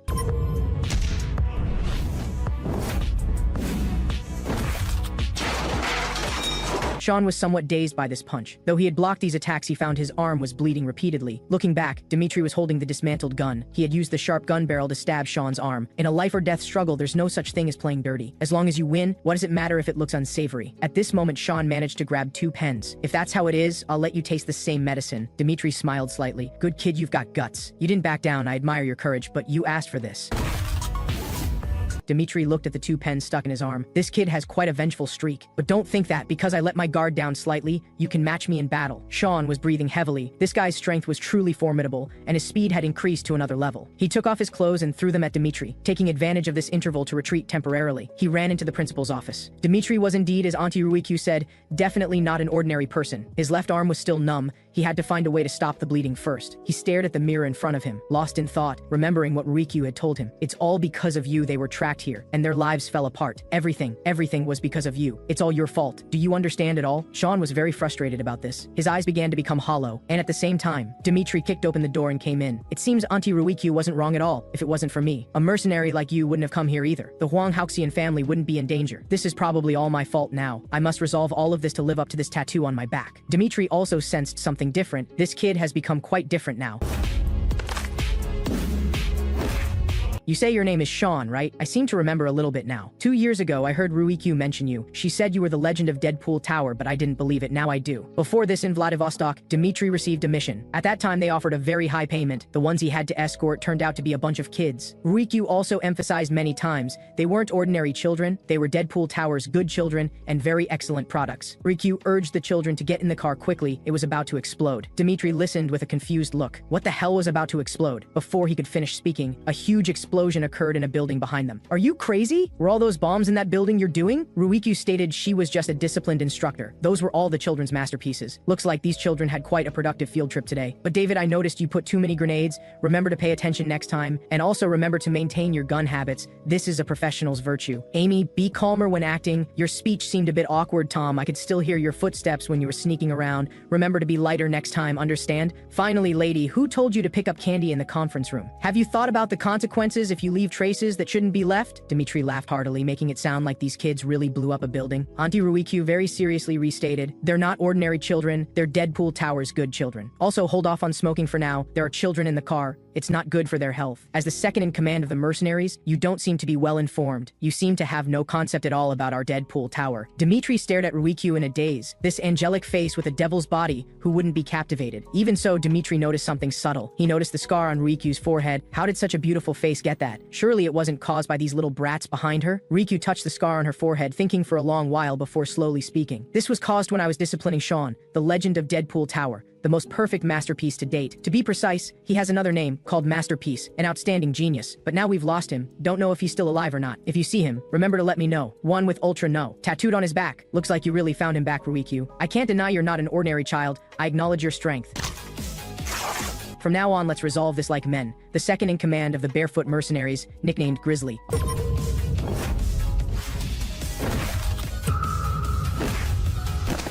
A heart-piercing strike caught Sean off guard. Now his ribs were broken. Dimitri wouldn't give Sean any chance to breathe, charging forward with his blade. Though I head-butted his chin and caused damage, he still acted like nothing happened. His physical condition was extraordinarily strong.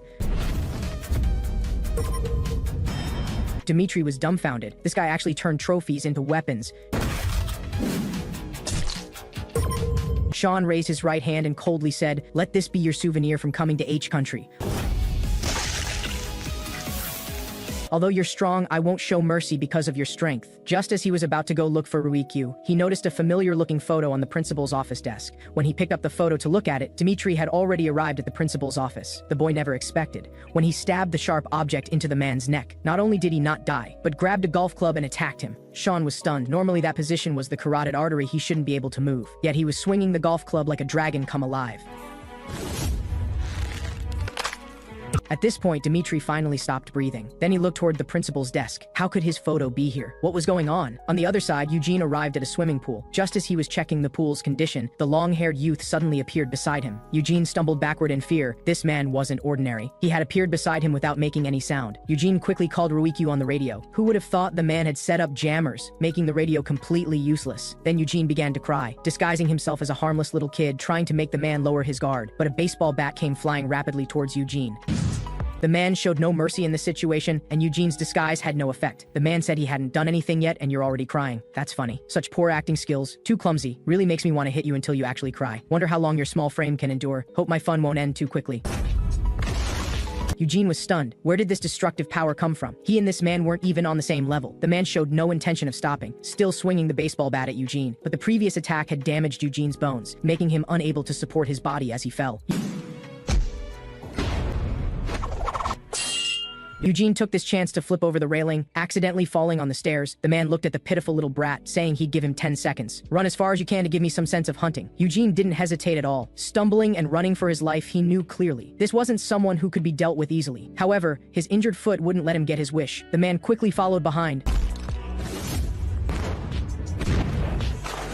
Although the blade blocked the direct impact of the baseball bat, the force still made Eugene's arms ache terribly. In his daze, he recalled, was he really a useless child? Before they set out, he had been mocked mercilessly by Sean. But even so, Eugene still couldn't understand. Why would you still want to save Auntie Hoxian when she treated you like that? She had already abandoned you, no longer acknowledging you as her family, yet you still want to save her? He had told me then, even though I haven't proven any indispensability, she still called me family. This is really puzzling. Could it be that the education I received from childhood was different in her eyes? Sean didn't know how to explain to Eugene. He squatted down and asked him, what do you think? Eugene recalled all the previous events. He himself couldn't figure out why either. The concept of family he spoke of was completely different from what he had experienced. Sean patted Eugene's head. She told me to bring Eugene back next time Auntie Hoxian would cook something delicious for him. Why don't you ask her yourself then? Eugene, sinking in the water, was somewhat confused. What exactly is family? Eurus on the shore found it strange. Does this kid really not know how to swim? If that's the case, I'll let you fend for yourself. Anyway, you can't get back to shore. Just as he was relaxing his guard and preparing to leave, Eugene quickly swam to the pool's edge, grabbed his ankle and kicked with both feet, the movements flowing like water in one go. In an instant, pulled Eurus into the pool, then silently appeared behind him, using his positional advantage to apply a rear naked choke. Even so, Eugene still very much wanted to prove his worth, because he always believed that capable children would be welcome anywhere. The continuous choking sensation made Eurus somewhat panicked, struggling constantly in the water. At this moment, he used the baseball bat to directly hit Eugene's elbow. The intense pain made Eugene release his hands. This little brat actually made him so embarrassed, he would make him die with broken bones. Because of being in water, Eurus's speed was much less than before, but who would have thought he would stand on the lane line? These were plastic injection-molded buoys. The only sense of balance made people even more fearful. The man leaped up. His fighting speed was no less than on land. Looking back, he had arrived at another buoy. In this situation, it was impossible to surface, but the problem was, Eugene couldn't stay underwater forever. Eugene, his face red from holding his breath, quickly swam in another direction. However, Eurus's movement ability on the buoys was as free as on land. At this rate, Eugene would either suffocate underwater or surface and get his head smashed. If he dared to stick his head out of the water to breathe, that baseball bat with such force would quickly make his head burst open. Suddenly, he saw that the buoys were all connected by a line in the middle. He thought of a plan, quickly heading to the bottom of the pool. Eurus quickly followed, but Eugene's goal wasn't to escape, but to pick up the blade that had fallen to the pool bottom. He immediately cut the rope connecting the buoys. Without the rope, the buoys were like scattered sand, making it impossible for Eurus to stand on the buoys. This made him grind his teeth in anger. This kid had some tricks. However, when he swung the baseball bat in the water, the density of water was much greater than air. This kind of large and clumsy weapon was hard to swing. Instead, his small blade was more threatening. To avoid the blade, Eurus could only move downward. But who would have thought that Eugene would be holding the buoy's rope? When diving, he instantly locked his throat.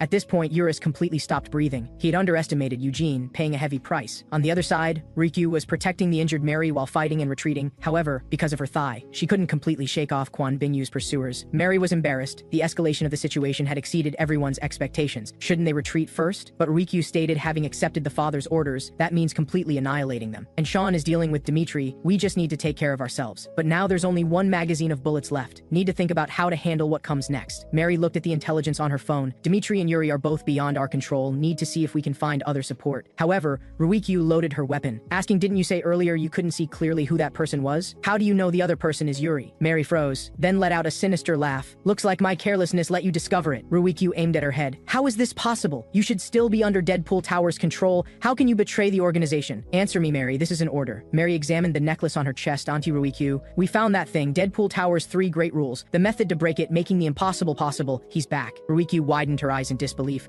What was she talking about? Mary immediately rushed forward and removed the magazine.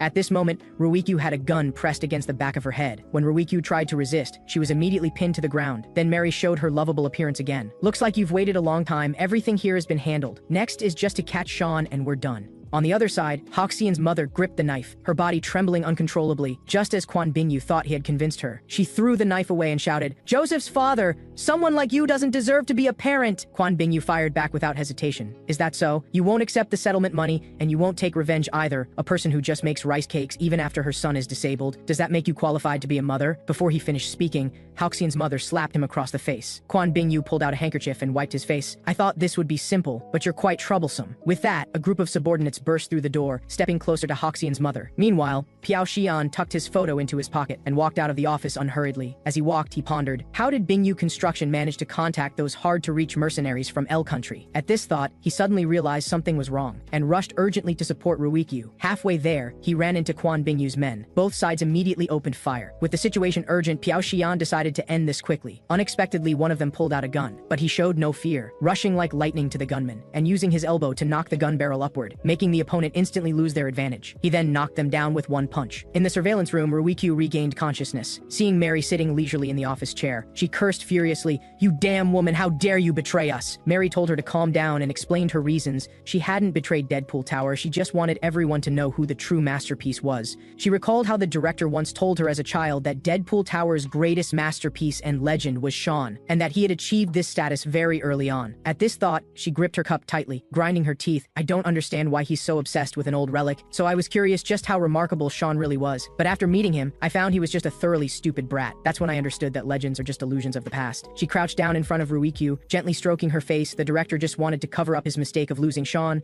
so he packaged him as a myth. She slowly stood up, "So I'll demonstrate it to the director myself." Mary rolled up her sleeve, revealing a number 2 tattoo on her arm. "I'll let him know who Deadpool Tower's true masterpiece really is." At this moment, Ruikyu noticed Piao Xian's figure appearing on one of the surveillance screens. The next second, that screen turned to static. He had destroyed the camera. Ruikyu chuckled, saying with double meaning, "That little guy from back then has become quite cunning now." She leaned back lazily. "Sounds like you're just throwing a tantrum because the director only likes Sean." She then proceeded to mock Mary. Mary turned around, trying to appear calm, but was ultimately angered by Ruikyu's next words. "How dare a half-finished product speak so arrogantly here?" Mary quickly pulled out a handgun from her bag. The next second, the bullet grazed Ruikyu's cheek and embedded into the wall behind her. Mary's eyes turned cold. "I'm warning you, Ruikyu. I have the ability to hurt you." She pressed the gun against Ruikyu's head, warning her not to speak carelessly again. At this tense moment, Quan Bingyu appeared and interrupted them. He indicated that everything was taken care of. Hoxian's mother was now unconscious in the classroom, and Huang Hoxian had been taken to the rooftop by his men. When Quan Bingyu asked Mary about the next step, Secretary Wu behind him suddenly covered his mouth and nose with a chloroform-soaked handkerchief. The drug took effect quickly. His body went limp and his eyes glazed over, yet he still managed to ask with his remaining strength, "What is this?" Mary leaned close to his ear and whispered, "You've outlived your usefulness. But as compensation, I'll make you the protagonist of this entire incident. A father takes violent revenge for his son? Sounds pretty good, doesn't it?" With that, she turned to look at the surveillance, wanting to confirm Piao Xian's location, only to find all the screens had turned to static. Just as she was puzzled, Ruikyu beside her spoke. "Children from Deadpool Tower always have exceptional talents in certain areas. We call these children masterpieces and give them code names. Like you, Mary. Your code name is 2, representing the masterpiece of intelligence. As for Sean, he's the greatest masterpiece possessing all of your talents combined." As soon as she finished speaking, the lights went out, plunging the room into darkness. Then, Piao Xian burst through the ceiling, shattering the glasses-wearing man's skull with an elbow strike. Upon seeing Piao Xian, Ruikyu wanted to complain to him, but he indicated he already knew everything. He decided to teach Mary a harsh lesson first. Mary quietly drew her concealed weapon, and suddenly attacked Piao Xian. Piao Xian barely dodged the strike, but was shocked. Could she no longer be controlled by the 3 principles? At this thought, he stopped holding back out of comradeship and knocked Mary's glasses off with an elbow strike. But Mary took the opportunity to hook his neck and threw him to the ground. Ruikyu, watching from the side, was stunned. This wasn't a technique taught by Deadpool Tower. Seeing Mary flee through the door, Ruikyu immediately urged Piao Xian to chase after Mary. She suspected Mary must have someone pulling the strings behind her. Piao Xian immediately pursued Mary, though he still couldn't fully understand the situation. One thing was very clear to him: whether it was Mary or whoever was behind her, one of them must know how to break free from the 3 principles' control. He followed Mary all the way to the science classroom. She suddenly turned around wearing a gas mask and holding chemical reagents. The next second, she smashed the test tube to the ground. Sodium, red phosphorus, and ammonia mixed and exploded, producing toxic gas. Piao Xian quickly covered his nose, wanting to escape the classroom, but Mary blocked his path. To dodge her attacks, he had to release his hand from covering his nose, accidentally inhaling several breaths of toxic gas and losing his guard momentarily. Mary quickly seized this opening, slashing forward with her blade and cutting his arm. Then with an elbow strike, she precisely hit the area where Dmitri had injured him before. Piao Xian tried to grab the equipment rack on the nearby table as a weapon, but Mary kicked the table away. She had already figured out Piao Xian's habits. Whenever he was in a disadvantageous situation, he habitually made active use of objects around him. Then she grabbed the globe from the table and smashed it hard against the wound on Piao Xian's arm. In an instant, the wound split open and blood splattered. Mary seemed intent on finishing him off, throwing test tubes containing 3 chemicals at Piao Xian. The chemicals exploded in front of him. He quickly removed his burning coat and threw it at Mary, then rapidly escaped the classroom. Mary didn't pursue further, because the floor was already covered with his blood. Piao Xian, dragging his bleeding arm, hid in the library. Due to excessive blood loss, he gradually began losing his balance. Even worse, Mary had already tracked him here. Looking at the blood-stained stairs leading to the second floor, she laughed softly. "You're still alive, aren't you?" At this moment, Piao Xian was hiding behind a bookshelf. Mary walked upstairs unhurriedly. When she saw the blood trail turn at a bookshelf, she sprinted and then stopped sharply, flashing to behind the bookshelf, only to find a pool of blood on the ground with a small stapler beside it. She crouched down to investigate more carefully, but Piao Xian suddenly appeared behind her. She quickly stabbed backward, but he blocked it with a book. Only then did Mary notice that Piao Xian had roughly stapled his wound shut. The next second, he punched her in the face, sending her flying like a bullet. Piao Xian grabbed her face and demanded in a deep voice, "Do you know a way to break the 3 principles?" Mary found his question laughable. "You mean the 3 principles that only stupid children would be brainwashed by?" She didn't answer his question, but instead told Piao Xian a story. The only time she was adopted was by a middle-aged couple. Due to her exceptional intelligence from a young age, she often helped her mother correct theoretical errors in her papers. Whenever that happened, her mother would affectionately pinch her little cheeks and praise her as her little lucky star. But these warm days didn't last long. One day, she brought coffee to her mother as usual and pointed out errors in her paper as usual. But this time, her mother didn't praise her as usual. Instead, she got up and went upstairs to rest. Then her father also said he was going out. She waited obediently for her mother to wake up and thoughtfully organized her materials. Her mother glanced at her expressionlessly, then asked where her father had gone. But she said she didn't know, so her mother casually told her to find out where her father went next time. She took this seriously and uncovered the truth. Her father was having an affair with a 28-year-old woman and had gone out precisely to meet this woman at a motel. However, before she could finish reporting, her mother sharply interrupted her and picked up her coffee, wanting to stay alert. Seeing this, she reminded, "Mom, coffee isn't good for you. I estimate you're already severely fatigued. Plus, judging from your complexion and recent lifestyle patterns, your hormonal imbalance may persist for quite some time. Therefore, you need to rest." However, before she finished, her mother angrily slapped her. She covered her face helplessly, only to hear her mother say, "You think you're the best, the smartest, don't you? Do you think I'm stupider than you? Don't be ridiculous. No one can replace me." And then naturally she was returned. She thought the director would blame her, but surprisingly, he just gently patted her head and told her that some people just feel uncomfortable around those better than themselves. He praised her as Deadpool Tower's smartest good child and asked her to stay and use her talents to help Deadpool Tower. Getting to this point in her story, she glared at Piao Xian resentfully. "But then you appeared again, Sean." Piao Xian felt baffled. What did this have to do with breaking the 3 principles? He urged Mary to tell him the method quickly, but Mary bit down on his tiger's mouth. Piao Xian winced in pain and tried to punch her, but she blocked with her foot. "Thanks to you, I've rested enough." With that, she grabbed the finger blade from the ground and thrust forward fiercely. Piao Xian quickly retreated, suddenly realizing Mary had just been stalling for time with her story. Mary pulled off her hair tie, her eyes suddenly sharp. Then like an arrow, she instantly charged at Piao Xian. In just a few seconds, she launched multiple strikes at him, her speed completely different from before, and Piao Xian, distracted for just a brief moment, let Mary find an opening. She swept his legs out from under him, quickly thrusting her blade forward. He habitually used a book to block, but Mary's force this time was several times stronger than before, and he barely managed to deflect this move. Mary grabbed a nearby bookshelf and pulled hard toward Piao Xian's position. The bookshelf crashed down heavily, but fortunately Piao Xian dodged in time. Mary stepped onto the fallen bookshelf and asked, "Haven't you ever thought, even though we've been training since childhood, it shouldn't be possible to beat professional adult soldiers, right? You must have felt it too, haven't you?" She put her hand near her head. "There's something here that goes bang." Piao Xian asked what nonsense she was spouting. Mary was instantly speechless. "I've said this much and you still don't understand?" Piao Xian suddenly realized something, but Mary pursued him relentlessly, which annoyed him greatly. At this moment, he inadvertently glimpsed a wooden chair behind him and immediately came up with a plan. He first blocked one of Mary's attacks, and when she thought she was the victor, he grabbed the wooden chair and smashed it at Mary. Then he punched through the railing glass, picked up a shard, and executed his final move, Alexander Kali Arnis. This was a dangerous technique taught to him by his instructor as a child, to be used when holding weapons in both hands, capable of cornering an opponent. Mary naturally recognized this move, but it was too late. Piao Xian quickly took her down. She then fell heavily to the ground, blood splattering everywhere. However, Piao Xian didn't deliver the final fatal blow. He was ultimately soft-hearted and spared her, hoisting Mary up and heading out, but he didn't hear her weak utterance of director. On the other side, inside Deadpool Tower, corpses were strewn everywhere. A strange man stood by the window holding a long blade, with an L country language tattoo of 0 on the back of his hand. Behind him knelt a man with a long wound on his back, none other than the director of Deadpool Tower. Meanwhile, on the rooftop, the sky was overcast as if it might rain. Quan Bingyu's subordinates were complaining about how long they had to wait. They had a heated discussion about whether to throw Huang Haoxian off the building now. At this time, a large subordinate crouched beside Huang Haoxian and said ominously, "So you heard everything?" With that, he dragged Huang Haoxian toward the edge of the rooftop and threw him onto the protective wire mesh with a clang. Huang Haoxian looked down, and memories of his previous fall immediately flooded his mind. Fear and terror swept through his heart like the thunderstorm at that moment. His stomach churned and he vomited on the spot, accompanied by the sounds of thunder and rain mixed with the subordinates' curses. Suddenly, Eugene appeared like a ghost and asked, "Are you Huang Haoxian?" Huang Haoxian looked at this strange child, confused. "Who are you?" "If I had to say," Eugene twirled the knife in his hand, answering loudly, "I'm someone who's about to become a regular at Haoxian's snack shop." The subordinates immediately realized this child was sent by Deadpool Tower. However, just as they assumed defensive postures, Eugene flashed past them, slicing their arms and thighs. Huang Haoxian was stunned by this scene. How could there be such a child? At this moment, he saw the man standing in front of him pulling out a handgun from his pocket. He thought this was bad. That child is in danger. I must think of something. But it's a gun. What could he possibly do? He couldn't help but blame himself for always being so useless,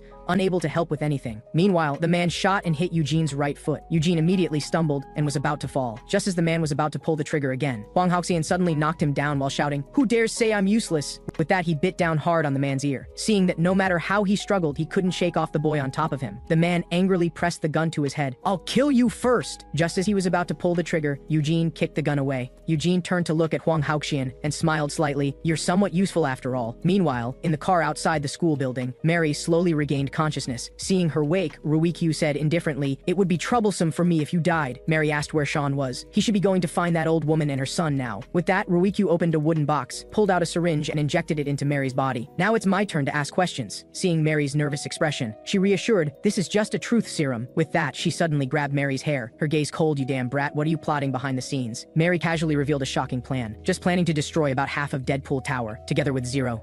Ruikyu's pupils dilated suddenly upon hearing this. "Zero is really still alive?" Mary answered leisurely. "He said he left a scar on your forehead and didn't even get to properly apologize before leaving, hidden away by all of you. Deadpool Tower's true legend. Zero is alive." Ruikyu. Meanwhile, Piao Xian arrived outside Huang Haoxian's classroom. His eyes inadvertently glanced over, and he saw Haoxian's mother slumped over a desk in the classroom. Seeing her body still trembling unconsciously, he was relieved she was still alive while reaching for the door handle to rescue her. But he suddenly stopped. He remembered Haoxian's mother's hateful gaze back then, and Ruikyu's cruel, heart-piercing words. At this thought, he lowered his head dejectedly, the light gone from his eyes. Eugene found him at just the right time. "Sean, there you are. You look super roughed up." Piao Xian looked up, about to show concern, but was shocked to see Huang Haoxian following behind Eugene. Seeing an unexpected person appear here, Huang Haoxian looked completely confused. Eugene then told him Piao Xian's true identity. After hearing everything, Huang Haoxian slowly walked up to Piao Xian, his tone full of disbelief. "So I ended up like this all because I got involved with a punk like you?" Faced with Huang Haoxian's questioning, Piao Xian couldn't say a word. At this time, Eugene also noticed Haoxian's mother in the classroom. He quickly pushed open the door, crying out, "Ah, Auntie!" Seeing his mother here, Huang Haoxian anxiously limped into the room.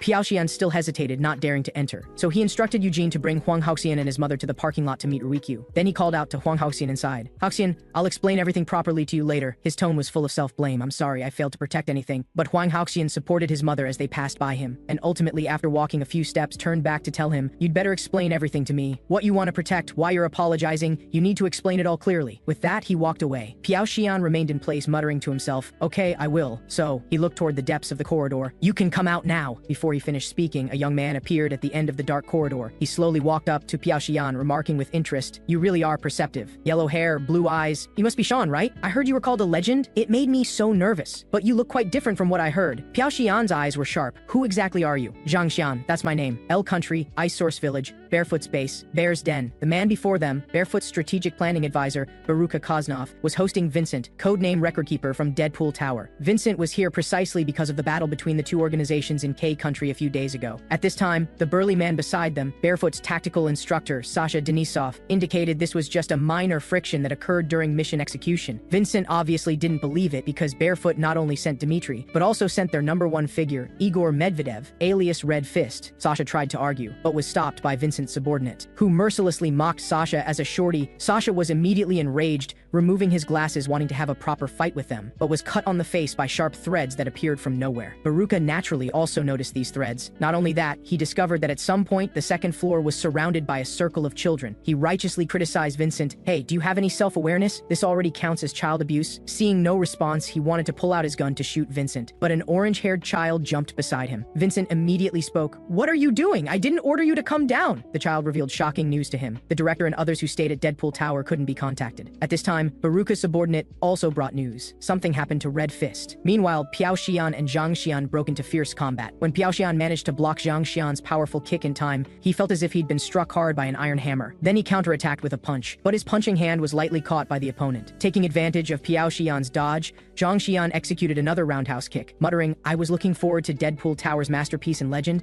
but you're so disappointing, so you might as well just lie down. With that, he forcefully stomped downward, but Piao Xian firmly caught this move while also grabbing his collar. Piao Xian threw Zhang Xian out the window, thinking his opponent would die from the fall. The next second, he heard Zhang Xian's voice from outside the window. You really want to throw me out? Zhang Xian sat on the windowsill and climbed back in. Aren't you a good child? With that, he grabbed Piao Xian's face with lightning speed and slammed him against the wall. Zhang Xian didn't make another move. He murmured, this won't do. I was told to bring him back to play. I almost killed him. Meanwhile, Mary and Ruikyu were still in a standoff. If you're willing to cooperate, you can join us, Mary said. Ruikyu pressed the gun under her chin. Stop joking. Don't you understand your situation? But Mary indicated that it was Ruikyu who didn't understand the situation because Barefoot's Captain Red Fist would soon arrive in K Country. Just as she finished speaking, a male voice came through her earpiece. Sorry, Igor won't be going the private plane to K Country. Boom exploded. Ruikyu found this voice increasingly familiar. The next second, the man greeted her. Hi, Ruikyu. Long time no see. How have you been? I'd love to come see you in person, but unfortunately there's too much to handle here. Zero, why are you using the director's private line? Ruikyu demanded. Zero looked at the man beside him. Do you even need to ask? I'm with the director right now, though unfortunately the director isn't in a convenient state to answer the phone. Mary anxiously asked what he meant, because he had promised not to harm the director. Zero said casually, sorry, I lied to you. I planned to destroy Deadpool Tower from the very beginning, so naturally the director can't stay, right? Mary, this is all thanks to you. You diverted everyone's attention to the conflict with Barefoot. This was an unexpected tactic, truly worthy of the masterpiece of intelligence. Thanks to you, most of the people from the monastery went to Barefoot, allowing us to so easily destroy Deadpool Tower. Plus, now that the leaders of both organizations can't be contacted, they should be starting to suspect each other now, right? Just as Zero said, Vincent and Baruka indeed had a conflict. However, before the battle could ignite, it was stopped by a tall blonde woman. She was the supreme leader of L Country, a war hero, Alexandra Sophia. Seeing her arrive, Baruka couldn't help but exclaim, wow, Sophia actually showed up? He looked at Vincent. Deadpool Tower, you're too despicable. You actually called Alexandra here? Before he finished, Sophia slowly passed by them. Though I once helped Deadpool Tower. Then her gaze sharpened. But the phrase, called here, makes me quite uncomfortable. The aura emanating from her made them shiver, not daring to breathe. Sophia sat down under the orange-haired child's admiring gaze. I'm not here today to take anyone's side. Just to tell you that the current situation isn't simply a problem between Barefoot and Deadpool Tower. That person has appeared. Your Deadpool Tower's secretly scrapped masterpiece, Zero. Meanwhile, Zhang Xian also told Piao Xian about Zero, but Piao Xian had no idea who this Zero was. Zhang Xian told him to ask Zero himself. His mission was to bring Piao Xian to Zero. Piao Xian suddenly bit down hard on Zhang Xian's tiger's mouth, also biting off the cloth band wrapped around his hand. But his mouth was filled with a disgusting strange taste, making him cough violently in nausea. Seeing his beloved item taken, Zhang Xian instantly turned dark. He punched Piao Xian,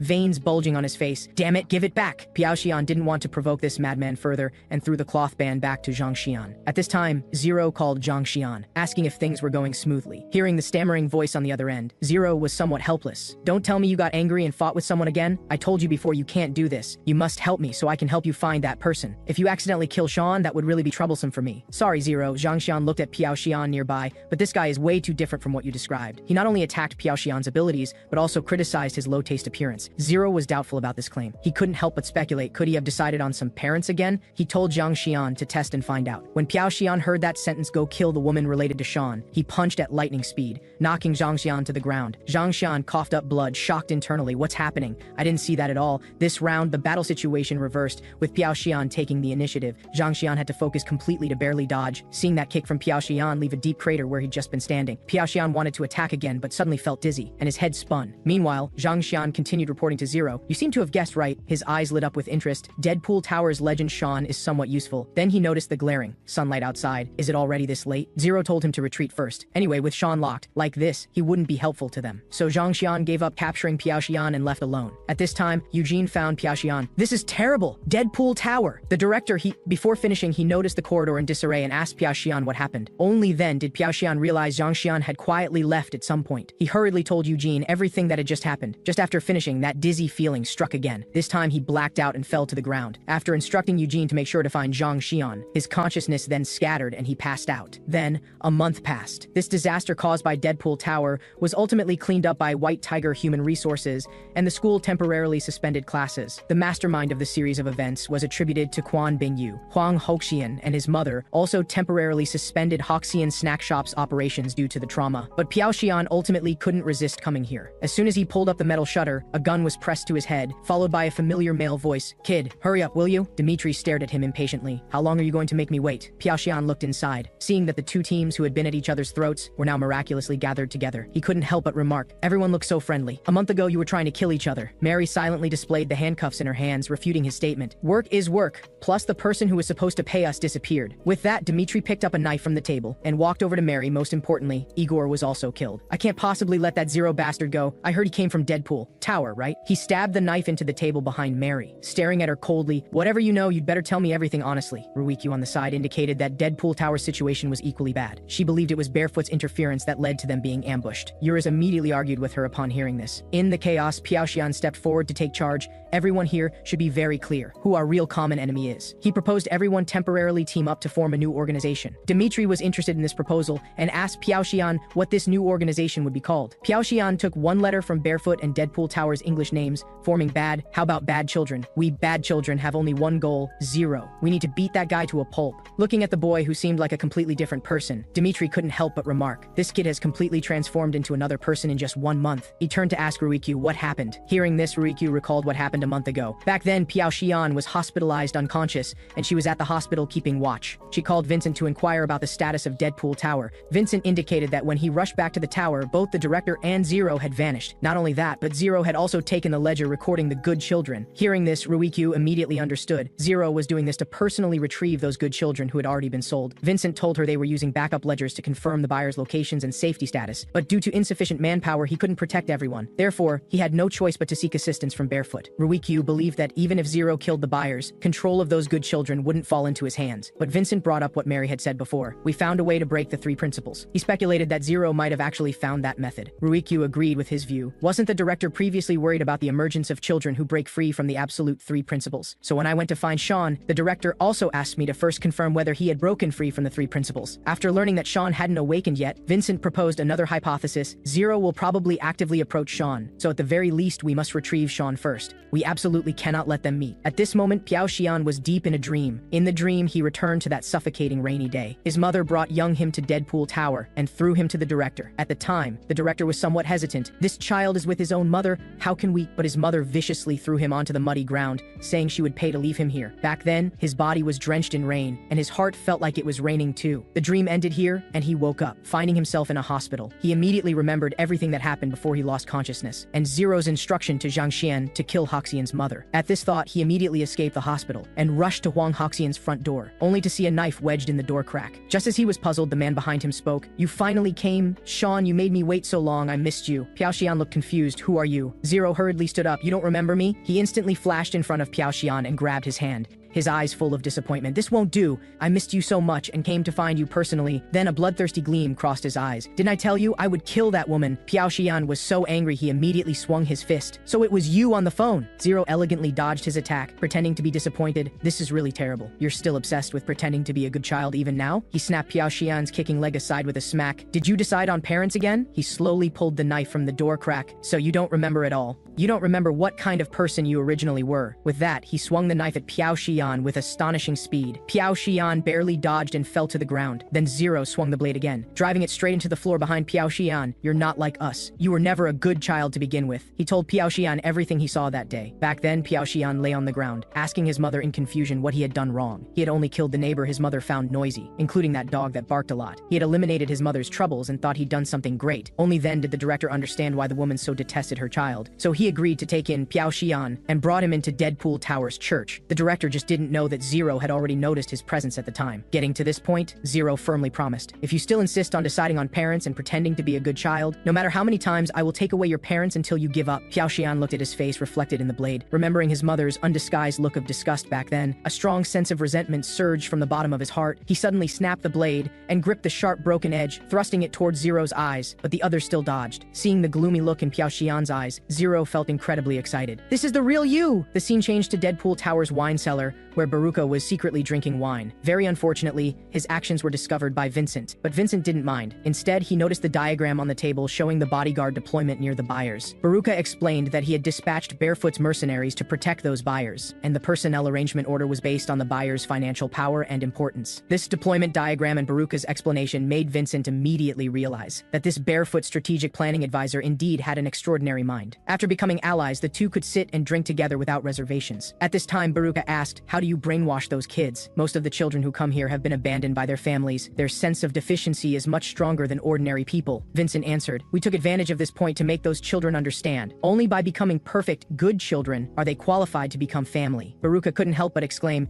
"You guys are damn evil. Did the director come up with this? It was inspired by a certain guy." Vincent answered, "Though he absolutely can't be considered a good child, he extremely desires to become one. A child who would do anything just to gain his parents' approval." Meanwhile, Zero and Piao Xian's battle continued. After the sneak attack failed, Piao Xian kicked the opponent away, then slowly stood up. "Maybe you're right. I don't seem to be a good child. So," his eyes sharpened, killing intent rising, "if I just eliminate you who wants to kill my mom, then I'll be a good child again, right?" Zero's tone also turned suddenly cold. "That's exactly the problem, Sean." While blocking Piao Xian's attacks, he said, "It's precisely because of your behavior that Deadpool Tower created the absolute 3 principles. It's all because of you that we started being controlled." Before he finished, Piao Xian's hand gripping the blade suddenly exerted force, and blood immediately splattered, splashing onto Zero's right eye. He momentarily lost his guard and staggered backward from Piao Xian's attack. Zero quickly wiped the blood from his eye corner, then knocked the blade from Piao Xian's hand and swung the knife back with his other hand. Piao Xian leaped up, dodging this strike, then picked up that broken blade and slashed forward, cutting off a piece of Zero's collar. Next, he made full use of available resources and grabbed a flower pot to block Zero's counterattack, and using the pot as cover, gripped the broken blade and thrust fiercely at Zero. Though Zero knocked the blade from Piao Xian's hand, he was caught by the opponent's right hand. Piao Xian took advantage and punched him, but Zero took the opportunity to switch the knife from his right hand to his left, slashing at Piao Xian again. Piao Xian cursed impatiently,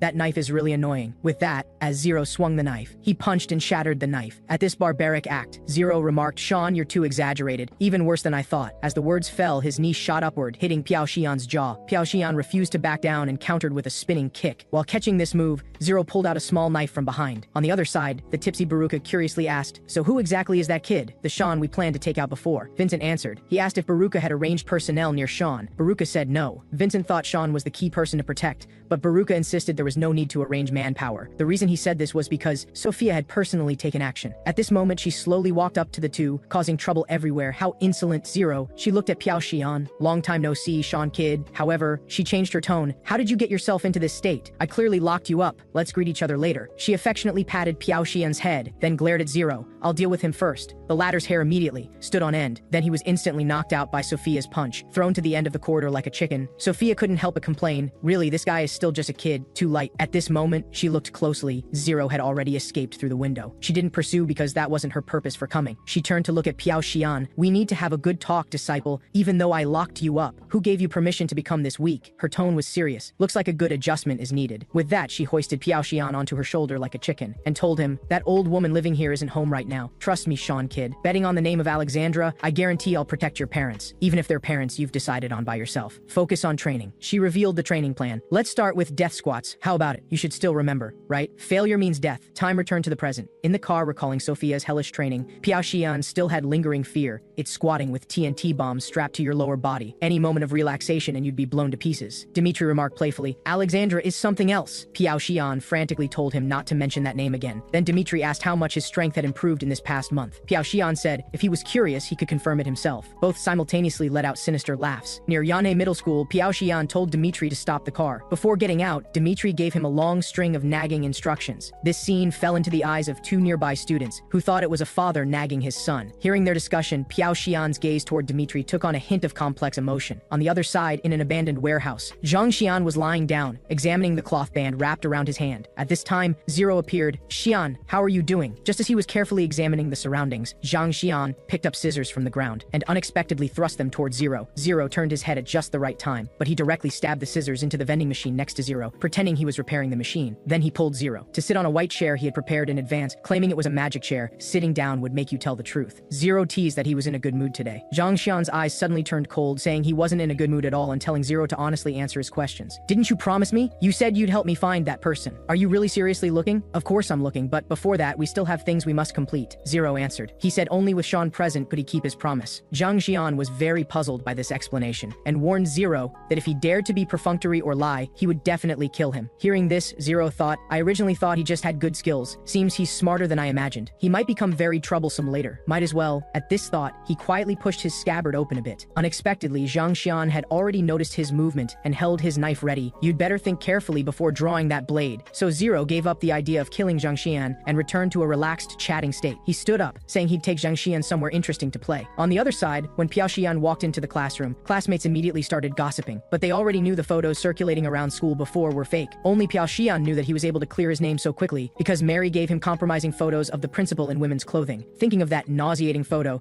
Piao Xian immediately felt his stomach churn. Unexpectedly at this moment, those school bullies found him again. They had obviously heard that the photo of Piao Xian with gangsters was fake. An ominous premonition surged in Piao Xian's heart, but he still followed them downstairs. The leader, a big guy, felt he'd been played and angrily swung his fist at Piao Xian. Piao Xian just lightly flicked his finger, hitting the big guy's jaw. The big guy immediately fell to the ground in pain. His finger flick had such power because of Sophia's guidance. During training, Sophia told him his problem was always forcing himself to believe he was controlled by the three principles. Piao Xian said he understood this, but his body wouldn't obey. So Sophia taught him another method. Since he could only use partial strength, then increase the total value of his strength. At this moment, after dealing with the last small fry, Piao Xian was certain that Sophia's training was effective. Back in the classroom, he recalled practicing on those small fries just now, and immediately gained confidence. As long as he could unleash his full strength, he could definitely handle Zero and Zhang Xian. "Speak of the devil," a familiar voice rang in Piao Xian's ear. "Long time no see, Sean." The next second, he was kicked to the ground by the newcomer. When he saw the other's face clearly, his expression couldn't help but stiffen. The newcomer was actually Zhang Xian, but all of this was within Piao Xian's expectations. Before returning to school, he had discussed with Ruiku that he would be the bait to lure Zero and Zhang Xian out. At that time, Ruiku asked what his goal was for this operation. Piao Xian answered without thinking, "Of course it's to get Zero." Ruiku interrupted him. "Sean, you're different from those children controlled by the three principles. There's no one giving you orders or controlling you now. Why do you still want to oppose Zero?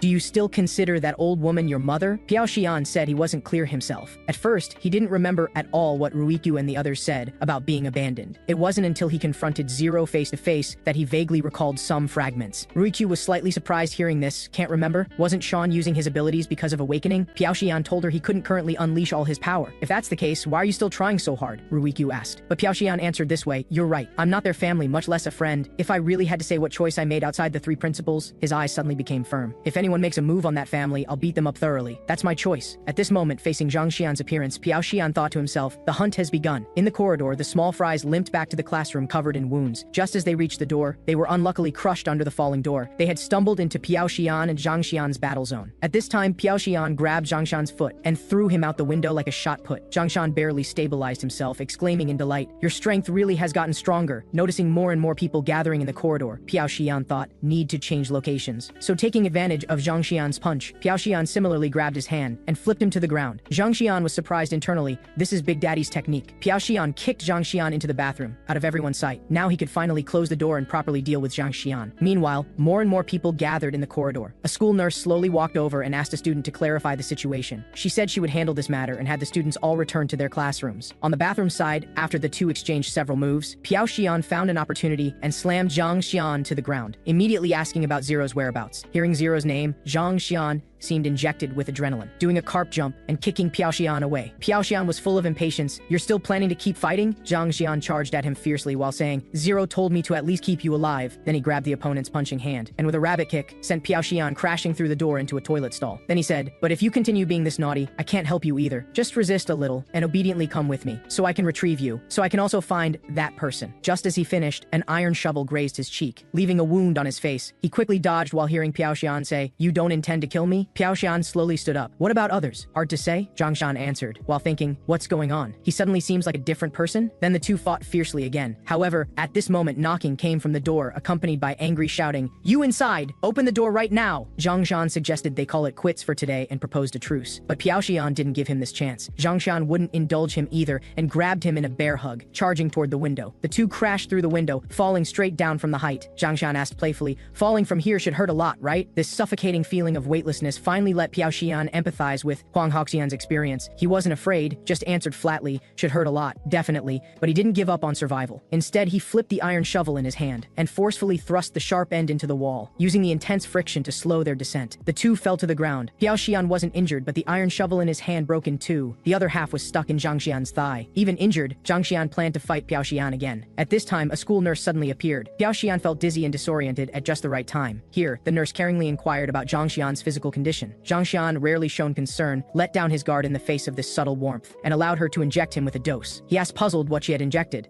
The nurse answered calmly, something similar to an anesthetic. Before she finished, Zhang Xian passed out, looking at the boy in her arms. The school nurse disguised as Ruikyu murmured, "Sleep well. I have many things to ask you." Her eyes flashed with excitement. The first prey caught Zhang Xian. In the infirmary, Ruikyu told Piao Xian that Zhang Xian was essentially from the same source as him, both weapons cultivated from organizations similar to Deadpool Tower, except Zhang Xian came from K Country's Deadpool Tower. Then Ruikyu said she needed to focus on interrogating Zhang Xian and sent Piao Xian back to the classroom. At this moment, Zhang Xian had a dream. In the dream, that man was cutting Young his hair. While cutting, the man said, "Men rely on hairstyles. If you're ugly, you won't sell well." Zhang Xian said he wanted the man's hairstyle. The man couldn't help but praise, "Our little Xian has aesthetic sense too." With that, remembering something, he added, "I need to add another line to the guarantee. Talented in both arts and athletics. This way, next time I send you to be adopted, I can charge more money." He changed his tone. "But you can't have my hairstyle." Zhang Xian was puzzled. "Why? Being handsome would sell for more money, right?" The man solemnly instructed. "Because everything about you must be Zhang Xian. Zhang Xian is very handsome, so you must be handsome. Zhang Xian is strong, so you must also be strong." He paused. "Most importantly, Zhang Xian must be alone. Because having family makes you weak." The dream ended. Zhang Xian slowly woke up. The moment consciousness returned to his body, the pain in his thigh made him furrow his brow, but he discovered the wound had already been treated by that woman. So he asked Ruikyu, "Why help me? Aren't we enemies?" Ruikyu smiled gently at him. "As long as you're willing to cooperate obediently, we don't have to be enemies." She slowly approached him. "So are you willing to answer a few questions for me?" However, everything in the room was being watched by someone else. The man observed the situation while sighing. "Ruikyu looks beautiful with black hair too." His tone carried some excitement. "Wait for me, miss." Ruikyu brought Zhang Xian to the gymnasium. Although she consoled him with kind words and offered food, Zhang Xian still refused to reveal information. But Ruikyu wasn't in a hurry, just asking if he was still on Zero's side. Zhang Xian said he wasn't Zero's companion, but in a temporary cooperative relationship. What he valued was Zero's intelligence capability. Ruikyu mercilessly revealed the truth. Zero had no intelligence capability. He was just a child the same age as Zhang Xian. Zhang Xian argued this wasn't the case, because when he escaped from the real Uncle Mushu, Zero had ways to find him. Ruikyu took the opportunity to ask him what the real Uncle Mushu was. Zhang Xian then anxiously revealed to her his entire tragic childhood experience. "So why does Zero want to find you?" Ruikyu asked the key point. "He has a goal and hopes I'll help him." Zhang Xian answered frankly. He said he wants to liberate the good children sold by Deadpool Tower to various parts of the world. He also said everyone would become family. Just as he was about to continue, the man who suddenly appeared behind him stopped him. Ruikyu instantly retreated several meters, entering a defensive stance. The man grabbed Zhang Xian's drink and said leisurely, "Miss Ruikyu, this should be our first meeting." He introduced himself. "I'm Miguel." Hearing this name, Ruikyu instantly recalled a saying circulated in Y Country's mercenary circles. If you see a matador waving a red cape, never desperately charge at it, because the matador will always be behind the prey. The man before her was none other than the one called Black Matador, Antonio Miguel. At this thought, she stammered, "Matador, why are you with Zero?" But Miguel said he didn't like this title and told Ruikyu, "I don't kill bulls, what I catch are only people." As the words fell, he flashed behind Ruikyu like teleportation, leaving a long wound directly on her back. Seeing he hadn't killed with one strike, he couldn't help but sigh. "It's been a long time since I met someone who could dodge dodge. With that, he pulled out another compressed rapier, extending it with a whoosh into a long blade.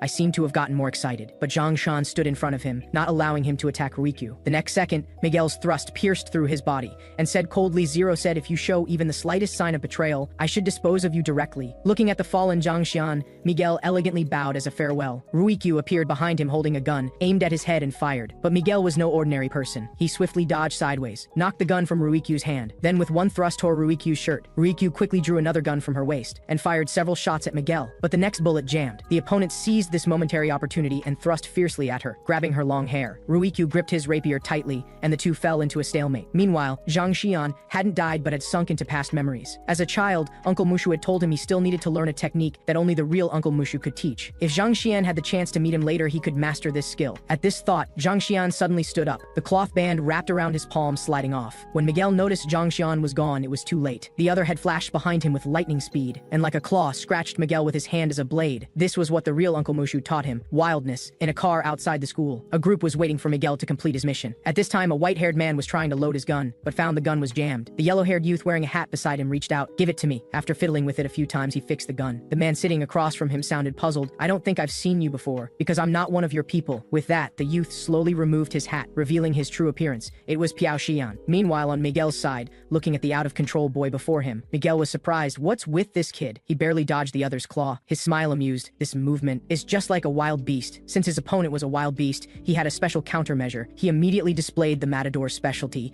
pulling out a red cloth from his pocket, wrapping it around his weapon and saying to Ruikyu upstairs, "Miss Ruikyu," saying this might be shameless but please stay put there obediently. He waved his hand broadly, unfurling the red cloth before Zhang Xian. This is a battle of pride between man and beast. As the words fell, Zhang Xian charged forward fiercely, his claw tearing through the red cloth. However, the man behind the cloth had already vanished, appearing behind him the next second, supporting himself on his shoulders, and leaping up. This was his move, Mounted Matador. Then he thrust his rapier forcefully at Zhang Xian, but the other dodged sideways, and instead kicked Miguel in the abdomen. Miguel pulled open his coat, revealing pockets in the lining full of compressed rapiers. He continuously shot rapiers like arrows at Zhang Xian, and in an instant, the ground was filled with rapiers. This was his other move, Banner Bearer. He could continuously use these rapiers to attack Zhang Xian. As Miguel kicked forcefully, Zhang Xian crashed directly into the net formed by dense rapiers behind him. Only then did he realize he had no way to retreat. At this moment, Miguel had already gripped a rapier and charged before him, thrusting forcefully but hitting empty air. Zhang Xian had used the rapiers to leap into the air, dodging this strike. Then he turned and delivered a heavy kick, hitting Miguel square in the jaw. The opponent fell to the ground. Miguel shakily stood up, still muttering, "I can still fight," but he finally understood that Zhang Xian wasn't a beast, but a monster. He decided not to care about that ridiculous pride anymore, and immediately pierced a nearby fire extinguisher. The spraying powder instantly blocked Ruikyu's vision. Miguel took advantage of the chaos to escape the gymnasium, completely failing to notice the figure hiding at the corner of the building. Miguel ran toward the car waiting at the school gate, wanting to tell everyone the plan had changed, but ran into Piao Xian head-on. Piao Xian grabbed his hair and pressed him to the ground, saying he had many things to ask him. Seeing his knocked-out companions in the car, Miguel thought this was bad, but at this moment, he was already a fish on the chopping block, only able to be slaughtered. On the other side, after experiencing a fierce battle, Zhang Xian regained consciousness. He picked up the cloth band that was so important to him from the ground, rewrapping it around his hand, murmuring dejectedly, "Sister was right. Looks like I was really deceived by Zero." As the words fell, the wound on his abdomen suddenly burst open, intense weakness struck, and his body swayed and fell. Ruikyu caught him in time, and once again took him to treat his wound. Meanwhile, the man hiding by the gymnasium received a call from his superior. "Eden, next order. Finish up." Just then, Ruikyu walked out supporting Zhang Xian. As soon as Ruikyu stepped out, she felt a nail gun pressed against her temple. The next second, blood splattered, and Zhang Xian happened to witness the scene. The sister who had given him warmth fell right before him. He wanted to go forward to help, but the wound on his abdomen burst open again with blood. Eden was on the phone reporting completion, but Ruikyu gripped a knife and suddenly thrust at him, furiously angry, drilling holes in people's heads out of nowhere. Eden seemed somewhat regretful. "Missed? What a pity. But who are you?" He coldly turned around, meeting Piao Xian's incoming kick. Piao Xian kicked him down, but was met with Eden's right-hand nail gun pressed against his head. Then he discovered the opponent was using his left-hand nail gun to forcefully block the force of that kick. Eden fired 2 shots. Piao Xian barely dodged, but the safety helmet he was wearing had 2 holes punched through by the nail gun. Looking at the shattered safety helmet in the air, he felt a chill. That's no ordinary nail gun. Next, Eden delivered a horizontal kick, and Piao Xian blocked this strike. Seeing he'd worked hard for so long but accomplished nothing, Eden complained, dissatisfied, "You guy, you're making me really tired." But Rikyu suddenly shouted to Piao Xian, "Sean, that guy is also a good child." Piao Xian was stunned. At his age, he can still be called a child, Ruikyu explained, because he was created even earlier than all of you, version 1. Meanwhile, on the building rooftop, Mary and Eugene were having afternoon tea. At this time, Mary asked, "Do you know about the existence of versions?" Seeing Eugene's confused expression, she explained, "The version before the good children, a generation earlier than Sean and Zero. Those children are called version 1 by us." From Mary's description, Eugene learned that version 1 children were created using different training methods. Namely, version 1 was custom-made, that is, cultivating children according to buyer's preferences. Simply put, it was made to order production. The child's ethnicity, gender, age, skills, and so on. It was precisely based on the educational methods for cultivating these children that version 2, them, was born. Hearing this, Eugene couldn't help but be curious. Are they stronger than us? Generally, we're considered more outstanding, but if version 1 focused on strengthening only one particular trait, that also shouldn't be underestimated. Mary answered. At this moment, facing Eden's continuous shooting, Piao Xian dodged, while leaping before Eden, and heavily kicking his abdomen. Eden painfully retreated several steps, realizing the opponent's speed and destructive power were both above his own. At this thought, he pulled out a tape measure from his waist pack. Taking advantage of Piao Xian's flying kick, he measured the opponent's leg length, then forcefully caught Piao Xian's punch, and measured his arm length. Finally, he was kicked by the opponent into the construction shed. Piao Xian walked into the shed unhurriedly, his gaze sharp. "Senior shouldn't be dead yet, right?" Eden wiped the blood from his mouth corner, saying confidently, "I've finished measuring." With that, he fired several consecutive shots at Piao Xian, who still nimbly dodged. But Eden was precisely calculating Piao Xian's next landing point based on his leg length, stride, and speed, then immediately shot his left foot. Piao Xian swung a punch at Eden, but the opponent calculated the path to dodge this strike based on his arm length. Piao Xian thought this was bad and immediately turned to escape outside. Eden followed closely while pulling out a hammer and hammering at him fiercely. When he stopped his movement, he was shocked to discover Piao Xian had used the iron pipe left from demolition to block his attack. This time, it was Piao Xian's turn to counterattack. He held the pipe with both hands, executing that classic move, Alexandra Kali Arnis. Though Eden dodged this strike, he realized the opponent had become stronger while holding tools. Just as Piao Xian was preparing to deliver the final blow to Eden,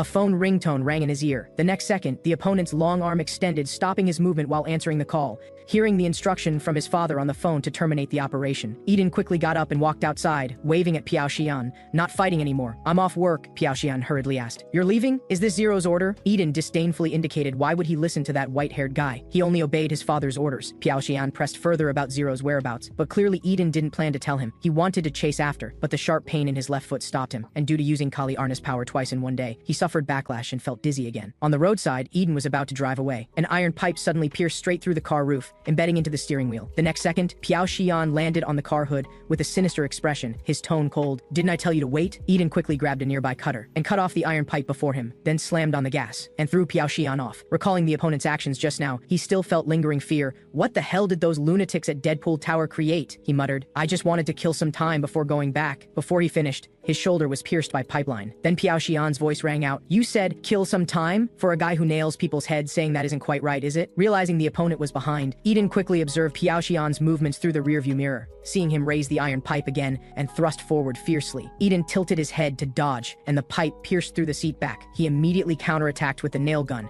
then quickly jumped from the car, causing Piao Xian to crash into the iron wall ahead with the car.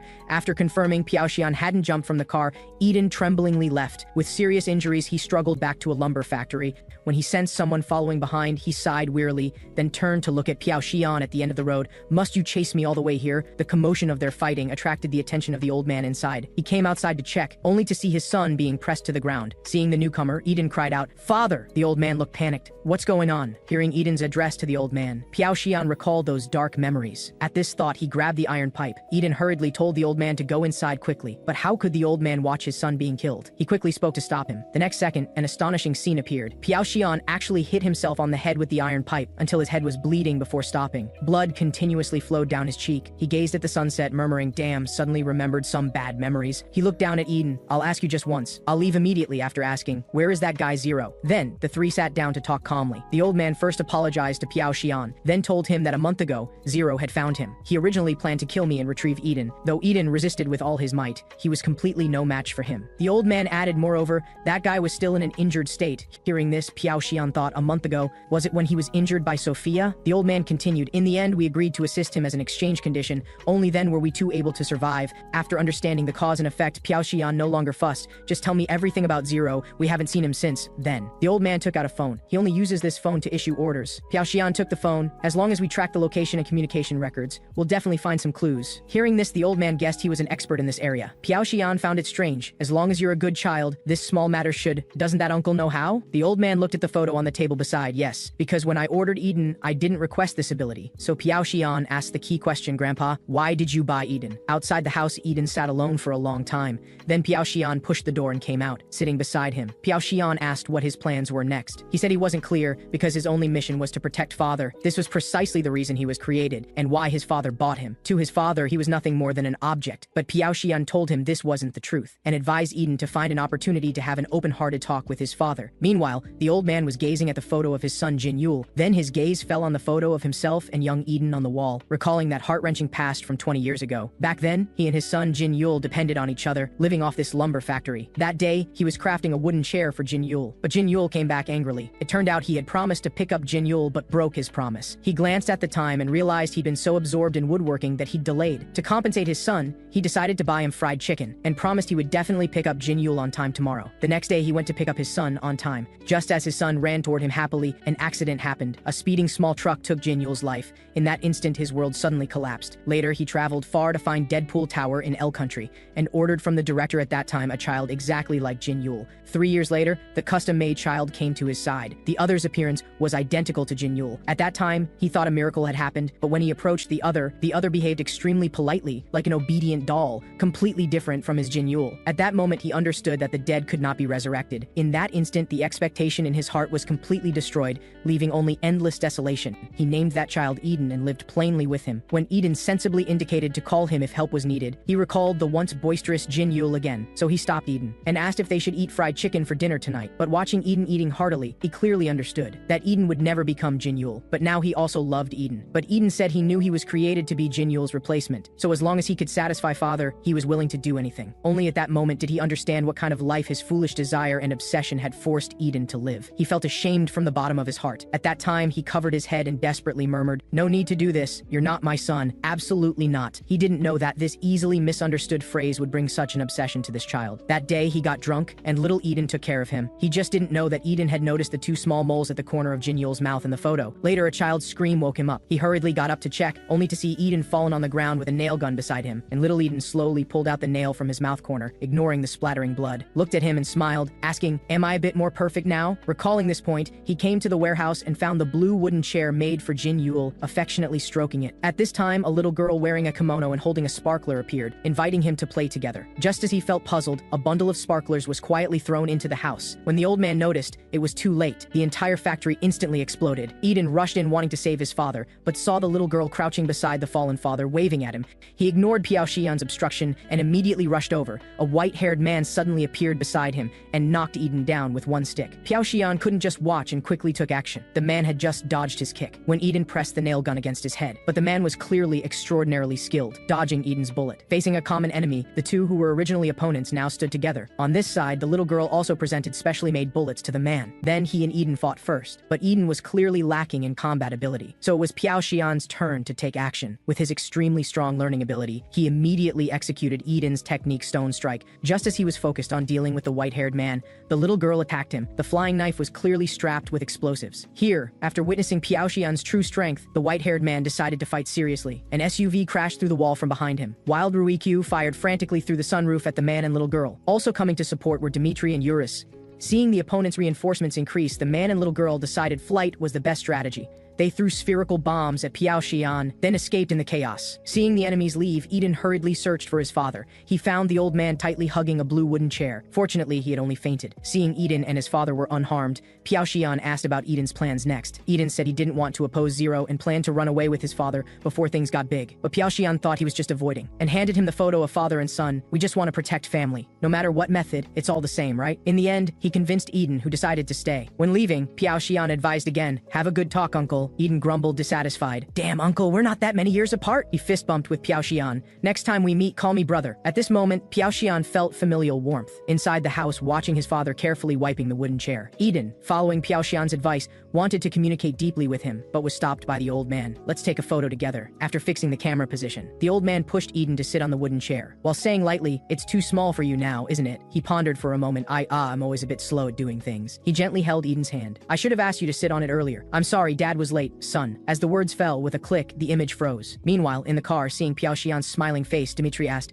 "Kid, you seem to be in a good mood." Piao Xian smiled and answered, "Because for the first time, I have a brother." He looked forward to the next meeting with Eden, not knowing that conversation with his brother would be forever. On the other side, the boy slowly walked out of the burning factory. Under the baseball cap were his indifferent eyes symbolizing death. 1 week later, hearing the news, Piao Xian rushed to the hospital. He slowly walked to Eden's side, only to see a scene he would never forget in his life. The originally tall and handsome man had now become crooked-mouthed and slant-eyed, constantly muttering, "Father," Dmitri accompanying explained. His father was already dead before being brought in. After he regained consciousness, he might have been too shocked. At this time, the stiff-faced Eden suddenly spoke, "Sashan, help me." A tear slid down his eye corner. Father, he." This scene seemed to touch some nerve in Piao Xian. His stomach churned violently, and he rushed to the toilet, vomiting intensely. At this moment, he suddenly realized he was just a child who wasn't even prepared for loss. He walked out in a daze, just in time to run into Ruikyu. She asked him, "Are you very sad, Sean?" "It's fine now. I suddenly remembered what you taught us before," Piao Xian answered. "Cut throats with blades, pierce hearts with bullets. Everything you've learned is technology for taking lives. These words aren't to make you feel responsibility or a sense of mission, nor are they from some idealism. Anything can be the price you pay for using power. Those who take must also be prepared to be taken from. So make yourself stronger, become a sharper blade, a more lethal bullet. Before being plundered, first become the weapon that destroys enemies." On the other side, in a certain church, the little girl named Spark wanted to give the sparkler in her hand to the cap-wearing boy named Damien, who had critically injured Eden and killed Eden's father. But Damien impatiently swatted away the sparkler, wanting to teach this annoying brat a lesson, but was stopped by the white-haired man Slandy. The two who found each other disagreeable immediately started fighting, but were stopped by a glasses-wearing uncle. Then their leader Zero appeared, with a black long-haired woman beside him. They gathered here for an internal organization meeting. The meeting began. Zero immediately proposed rules he'd established similar to Deadpool Tower's absolute 3 principles. First, using all abilities must be for family. Second, abilities cannot be used for anyone except family. Third, everyone except family must be eliminated. These were their Judas 3 principles. After announcing, he had the black long-haired woman Sika hand Slandy a file and asked him to retrieve a child. The next morning, at dawn, Piao Xian had already packed his luggage. Eugene asked where he was going. He said to find Zero for revenge. Through Eden's phone, he'd found the other's location. Hearing this, Eugene said he wanted to act together. But Piao Xian's expression wasn't good, saying bringing him would only be a burden. Hearing these words, Zhang Xian beside couldn't help but mock. "I thought you got stronger, turns out just your personality got worse." He lazily lay on the sofa. "Whatever, it's none of my business anyway." He changed his tone. "However, even if you find that message location, you'll be wasting your time. Didn't they receive the same training as you? Do you think they'd be that careless?" As the words fell, Piao Xian thrust a knife into the back of the sofa Zhang Xian was sitting on, staring at him with a gloomy tone. "So what exactly should I do?" Zhang Xian slowly stood up. "I'll help you. I know what that Zero guy plans to do, and I happen to have something to return to him." Then the two came to an entertainment company. Zhang Xian told Piao Xian that Zero wanted to retrieve 2 children. One was Piao Xian, the other was a child named Morgan, now 19 years old. Piao Xian guessed Morgan was precisely a version 1 child. Then, looking at their outfits and the similarly fashionably dressed peers around, he asked Zhang Xian why he brought him here. Zhang Xian said he'd heard Morgan was bought by this entertainment company's president, so he decided to approach the president first. Piao Xian stuck a number tag on himself. "So your plan is to participate in an idol audition?" Zhang Xian answered confidently, "Because I'm very handsome, I'll definitely be selected immediately. After that, I should be able to meet the president quickly." Piao Xian was speechless. "You don't even know what kind of company this is, do you?" Just as he was about to explain in detail to Zhang Xian, he was called by staff. Upon seeing Zhang Xian, the department head's eyes lit up, internally exclaiming, "Star quality! No, a superstar! The top-tier superstar!" But colleagues sneered at the punk-looking Piao Xian. But the department head had a different view of him. Then he asked Zhang Xian what his best talent was. Zhang Xian answered thoughtfully that he was best at fighting. This answer immediately drew Piao Xian's mockery. The two immediately became tense, battle ready to ignite. But this scene had a different flavor in the department head's eyes. He thought the effect of the two together was very special. An idea immediately formed in his mind. Debut the two as a duo and name them Wild Faction. Seeing the two getting more intense, he quickly called security to stop the chaos. Due to Zhang Xian's looks, security only grabbed Piao Xian. Piao Xian was very unconvinced, and immediately threw the guard restraining him to the ground. The other guards saw this and immediately grabbed him, preparing to educate him. After it ended, Piao Xian left the building, thinking, sure enough, those rumors are all true. SGT Entertainment's unknown side. On the surface, it's a company cultivating top idols, but actually it's a city's #1 gangster company, specializing in violently coercing people to sign unfair contracts. He reached this conclusion, based on where the guards had taken him. There, he encountered many social bosses with tattoos, but being brought here was part of his plan. After dealing with the guards, he was determined to find Morgan, who the president had bought among these social bosses. Dealing with these small fries was naturally easy. He quickly dealt with them but didn't find Morgan. Just as he was puzzled, the door behind was suddenly suddenly pounded open. A white-suited man swung his fist at him. Piao Xian dodged this strike, causing the man to dent the door panel with a bang. Looking at the man with enormous strength before him, Piao Xian thought he'd found the right person. But comparing the child in the photo with the stark contrast of the rough uncle before him, he couldn't help but complain, "You've gotten way too ugly now." Then he invited Morgan to cooperate, otherwise Morgan's family would be in danger. But Morgan misunderstood this as a threat and immediately angrily swung his fist. Piao Xian was helpless and had to fight. Morgan was no match for him and was quickly hit in the abdomen. Then with an elbow strike, he solidly hit Morgan's back of the head. This was his technique hammer. The opponent coughed up blood. Just as Piao Xian was preparing to take him away, a pink-haired woman suddenly appeared and used the same technique hammer on Piao Xian. Piao Xian was very surprised. When he clearly saw the other's face, he suddenly recalled the poster hanging on the company wall. It was precisely this pink-haired woman. Piao Xian's jaw nearly dropped. "Aren't you the idol, Moa?" The pink-haired woman approached him and grabbed his collar. "Moa, my ass.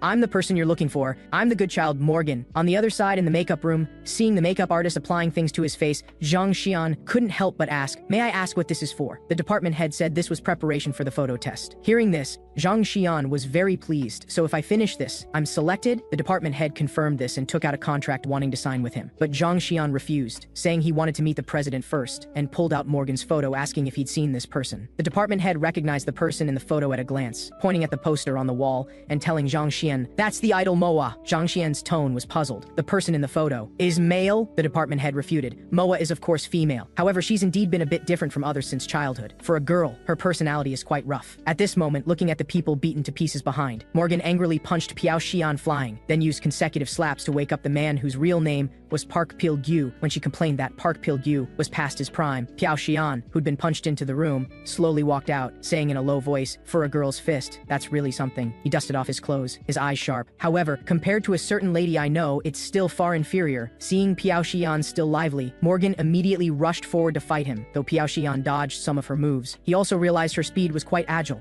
Understanding the other was version 1 specially cultivated in combat, but for him, her strength wasn't enough. With one hand chop, he hit Morgan's cheek. Seeing the other only had a swollen cheek, he felt he'd struck too lightly and wanted to add another punch, but was restrained by Park Pil-gyu, who rushed over. Morgan also took the opportunity to leap using Park Pil-gyu's body, then with a spinning kick hit Piao Xian's face squarely while shouting, "I'll protect my uncles!" The word protect seemed to touch that taut nerve in Piao Xian's brain. He recalled the fist bump with Eden at that time, and his later disfigured appearance. His eyes suddenly became terrifying. With that level of strength, that's just a child throwing a tantrum. With that, he fiercely broke free from Park Pil-gyu's restraint, then forcefully grabbed his hair, first heavily slapping him, then with a knee strike hitting his face. Park Pil-gyu's face was immediately covered in blood. Just as Piao Xian was preparing to deliver the final blow to Park Pil-gyu, Morgan suddenly grabbed his pant leg and knelt down begging, "Stop, we were wrong," she cried helplessly. "I'll do whatever you want. Don't hurt the uncles anymore, please." Seeing the usually proud girl now humbling herself for them, the men all showed heartbroken looks. Looking at everyone with such deep affection, a strong sense of guilt surged in Piao Xian's heart. He couldn't help but murmur, "Like this, I've become the bad guy again." On the other side, on the road, the man was driving while talking with partner companies. At this time, the department head called, anxiously reporting to the man about the disappearance of the future superstar,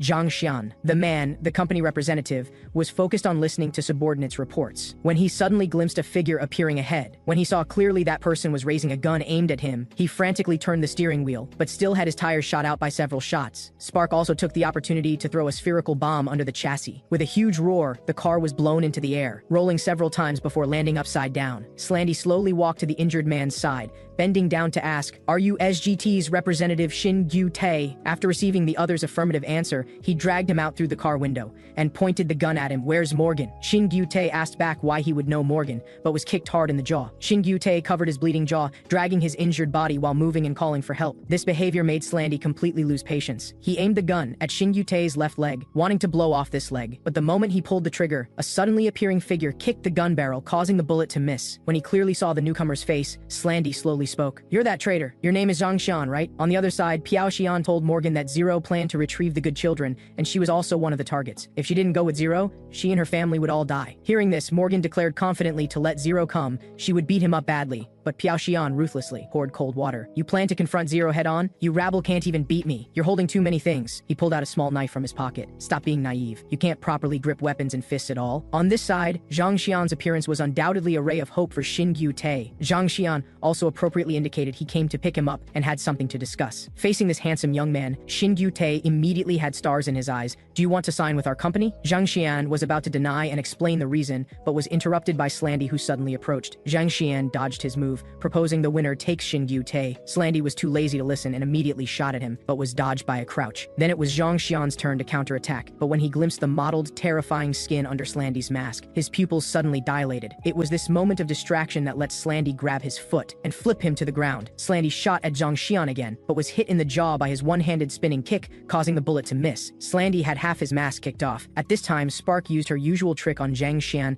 flying knife bomb. Zhang Xian's left cheek was immediately cut. He decided to deal with this brat first. When he swung his fist towards Spark, a voice like from hell rang out, "Brat, don't touch one hair on Spark's head." Zhang Xian turned to look, seeing only a coat and wig remained at Slandy's original position. The next second, the other suddenly appeared behind him, grabbing his arm with a crack, leaving a bleeding wound. "I don't want to be this harsh on a child." Zhang Xian immediately kicked, pulling distance. Seeing the other left such a heavy wound with just a light grab, he realized the man before him was truly terrifying. He carefully unwrapped a cloth band, meaning he would use 100% focus and strength to deal with Slandy. He immediately used the technique wildness he'd used against Miguel that day. He quickly left a wound on Slandy. Then he grabbed the other shoulder and fiercely headbutted towards Slandy's back of the head, but was resisted by the other, while his own arm was grabbed by Slandy and forcefully twisted. Zhang Xian's right hand and right leg broke with a sound. He struggled and kicked Slandy with his left foot, but it was only futile. Just as Slandy was about to finish off Zhang Xian, Eurus appeared holding a baseball bat, wanting to greet his back of the head, but was dodged by Slandy, who easily crushed the baseball bat made of special alloy. At the same time, Spark also threw 2 spherical bombs at Eurus. The bombs instantly exploded, engulfing Eurus's figure. Just as Spark wanted to run to Slandy for a hug, he stopped her, telling her to stay put, and said the battle wasn't over. The next second, a heavy protective shield appeared from the explosion smoke. Dimitri had blocked this strike for Eurus. Slandy recognized their identity. "Is it Barefoot?" Dimitri nodded. "That's right," then said, "Anyway, you should chat with me first. Messing with someone else's kid. You should be prepared, right?"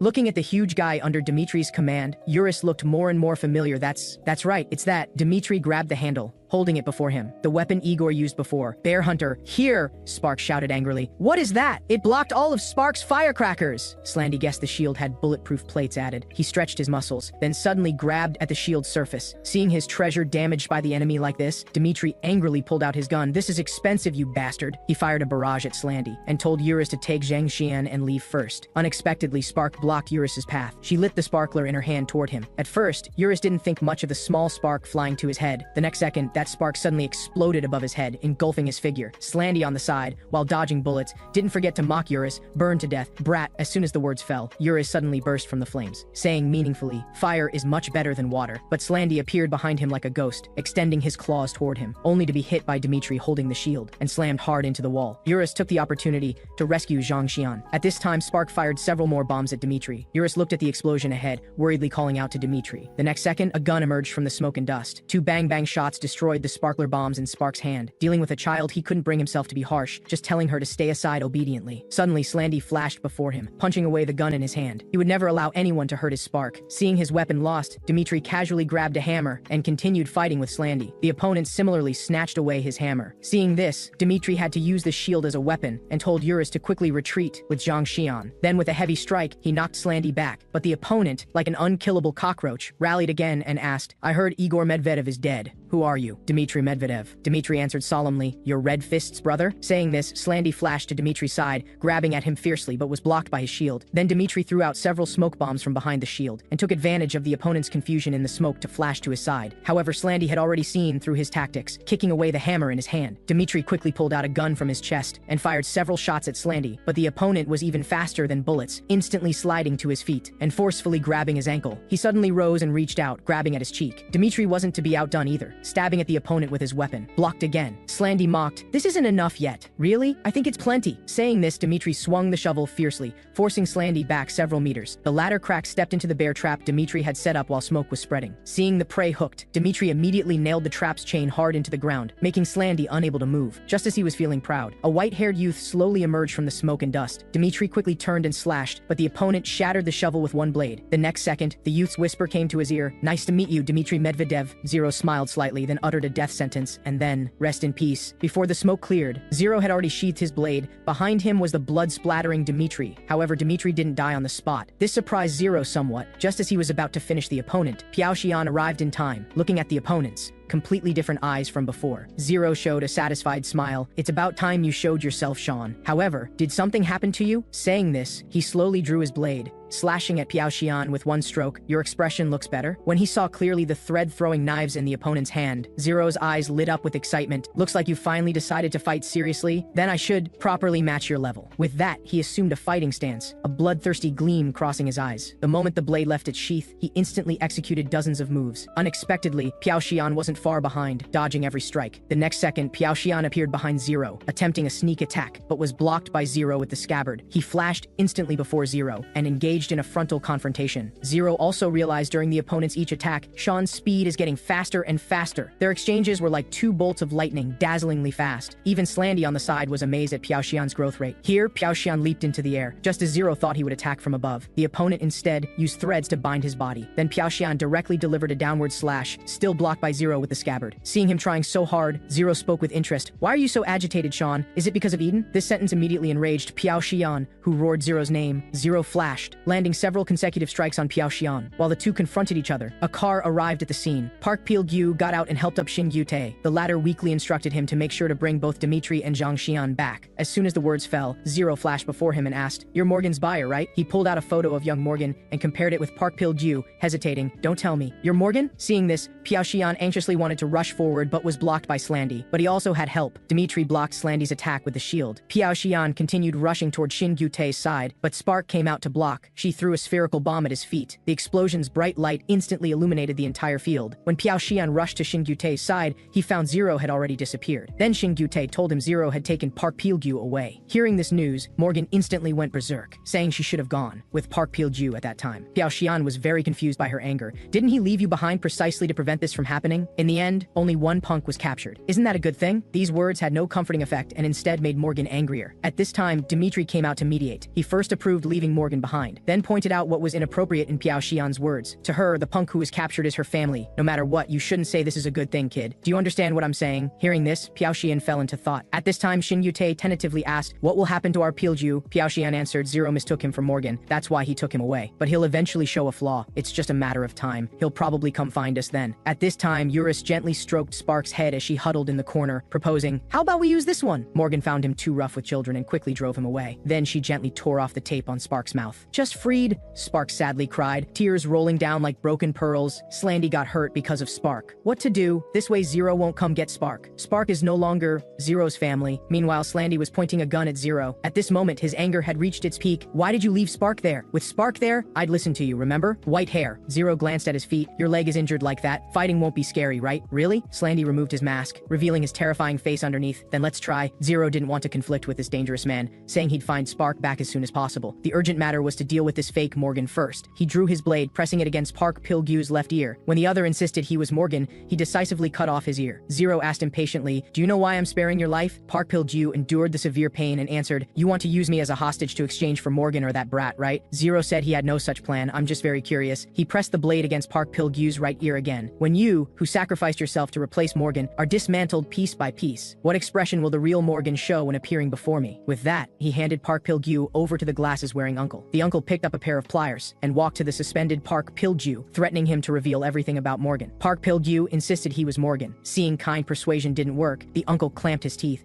Just as he was about to act, Slandy appeared. "With this method, he won't talk. Neither torture nor bribes will work, because there's no self in his heart at all." He told the glasses-wearing uncle not to interfere and let him handle it. He stared at Park Pil-gyu, saying in a deep voice, "The point isn't which part of him to torture, but who we should torture." On the other side, Morgan coaxed Spark and sent her to sleep in the room. Hearing she spent so much time just to coax a child, Piao Xian looked impatient. "You should ask her where Zero is. Who told you to listen to a child throwing a tantrum?" Then he prepared to enter the room to re-interrogate Spark. But Morgan blocked the door, not letting him in, saying they should let Spark rest first, then slowly inquire. She believed they shouldn't achieve their goal by harming children. Besides, even if Piao Xian found Zero, he'd just fight him again. "Look at your condition and the allies lying down. This isn't a problem that can be solved by rushing over immediately." Piao Xian growled, "That's why I want to do something. Anything." Looking at the indignant Piao Xian, Morgan angrily headbutted and yelled back defiantly, "That's why we need to at least discuss a battle plan. You idiot brat. Are you the only one annoyed? The only one angry? My family member was kidnapped right now." At this point, tears were welling in her eyes. Her words struck Piao Xian like a blow to the head. He stopped shouting and turned toward the company's practice room. Then he pulled out his phone.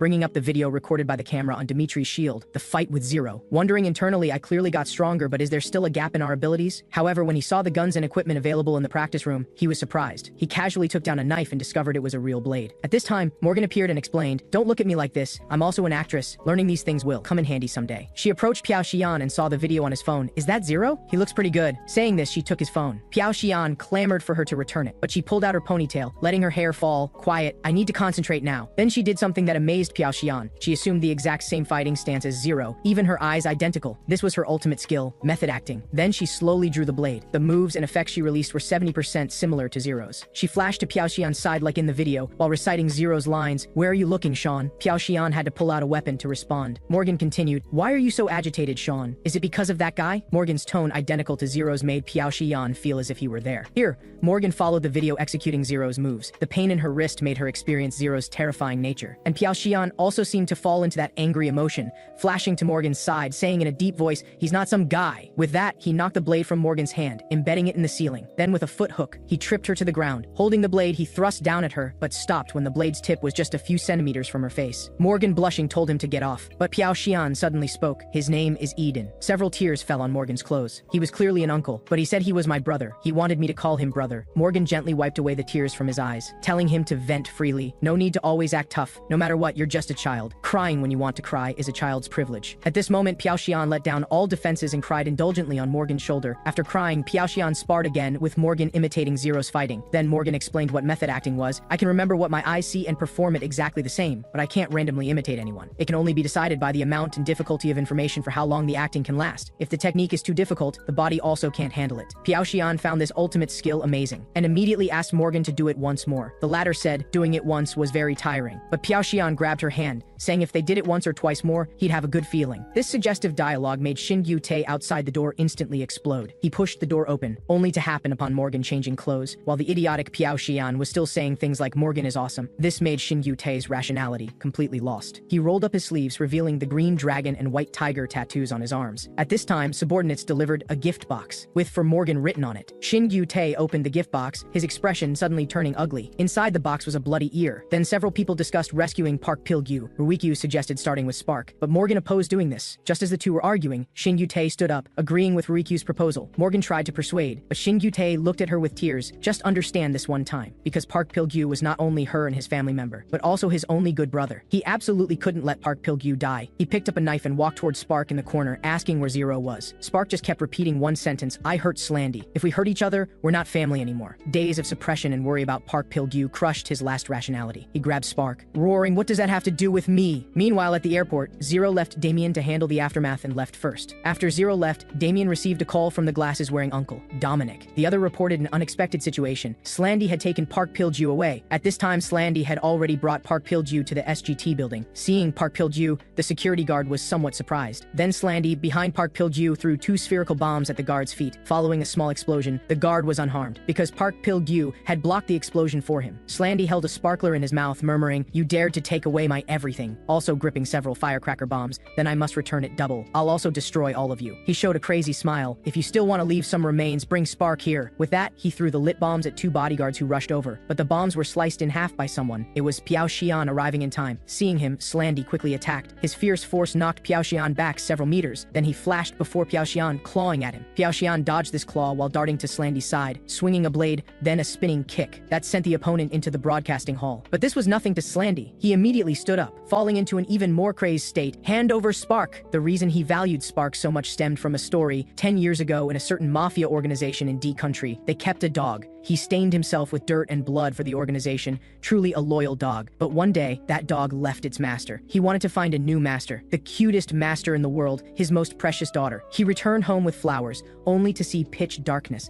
The moment he turned on the light, he saw a scene he would never forget. His wife and daughter had been murdered in their home. Overwhelming despair made him momentarily neglect what was behind him. He was knocked unconscious. White roses fell in the pool of blood, stained with death and sorrow. When he awoke, the surroundings were engulfed in flames, and his wife and daughter's bodies were gradually charring in the fire. He crawled toward them with difficulty, holding his daughter's small hand, trembling as he said, "You're still so warm." Then the fire intensified, consuming everything in the house, but hell had no place for him. He escaped from the inferno and came before his former colleagues, today's murderers. He shot and killed those demons, himself burned by flames into a monster resembling human and ghost, and the locket in his hand, containing photos of his wife and daughter, was the only treasure to survive that fire. At this moment, subordinates reported the explosion to Shin Gyu-tae. He guessed, could it be Zero? This sentence immediately caught Spark's attention. She immediately stood up, pulling out a spherical bomb from her bun, then threw the lit bomb into the air. At this time, Slandy, who came for her, was still fighting. After being cut by Piao Xian, he began shooting at the opponent with his gun. But Piao Xian nimbly dodged the continuous shooting, first slashing Slandy's waist, then stabbing a blade into his calf, precisely the position injured by Dimitri's bear trap. Slandy's body immediately swayed unsteadily. But how could a monster fall easily? Slandy immediately abandoned the gun, using his claws as weapons. With a clang, he crushed the floor beneath Piao Xian's feet. Then he broke his weapon. This fierce offensive made Piao Xian difficult to handle. In the process, his cheek was also scratched. But Slandy got more excited as he fought, white mist even swirling around his body. Piao Xian couldn't help but be distracted, Aura. It was this moment of distraction that let Slandy grab his head and slam it hard into the wall, then smash him like a basketball from the wall to the floor. At this moment, Piao Xian's head was already bleeding profusely, but he showed a strange smile. I found your weakness. With that, with a crack, he twisted Slandy's right hand off. Slandy quickly retreated several meters. He suddenly discovered Piao Xian's eyes had changed. He quickly reset his hand. The two were in heated battle when Shin Gyu-tae suddenly appeared. He held a knife to Spark's throat in his arms, threatening Slandy to stop. Sure enough, Slandy went crazy because of this. He roared at Shin Gyu-tae to let go, but the other pressed the knife closer to Spark's tender neck, drawing a thin bloodline on her skin. At this moment, for Morgan, he had completely thrown caution to the wind. Looking at the teary-eyed Spark, Slandy compromised. He did something shocking. Under Piao Xian's astonished gaze, he knelt before Shin Gyu-tae, humbly begging, "Release Spark, I'll do as you say, please. I beg you." Shin Gyu-tae gritted his teeth. "You care about this brat that much? Pilgyu's ear was cut off by you." "Ear?" "No." Slandy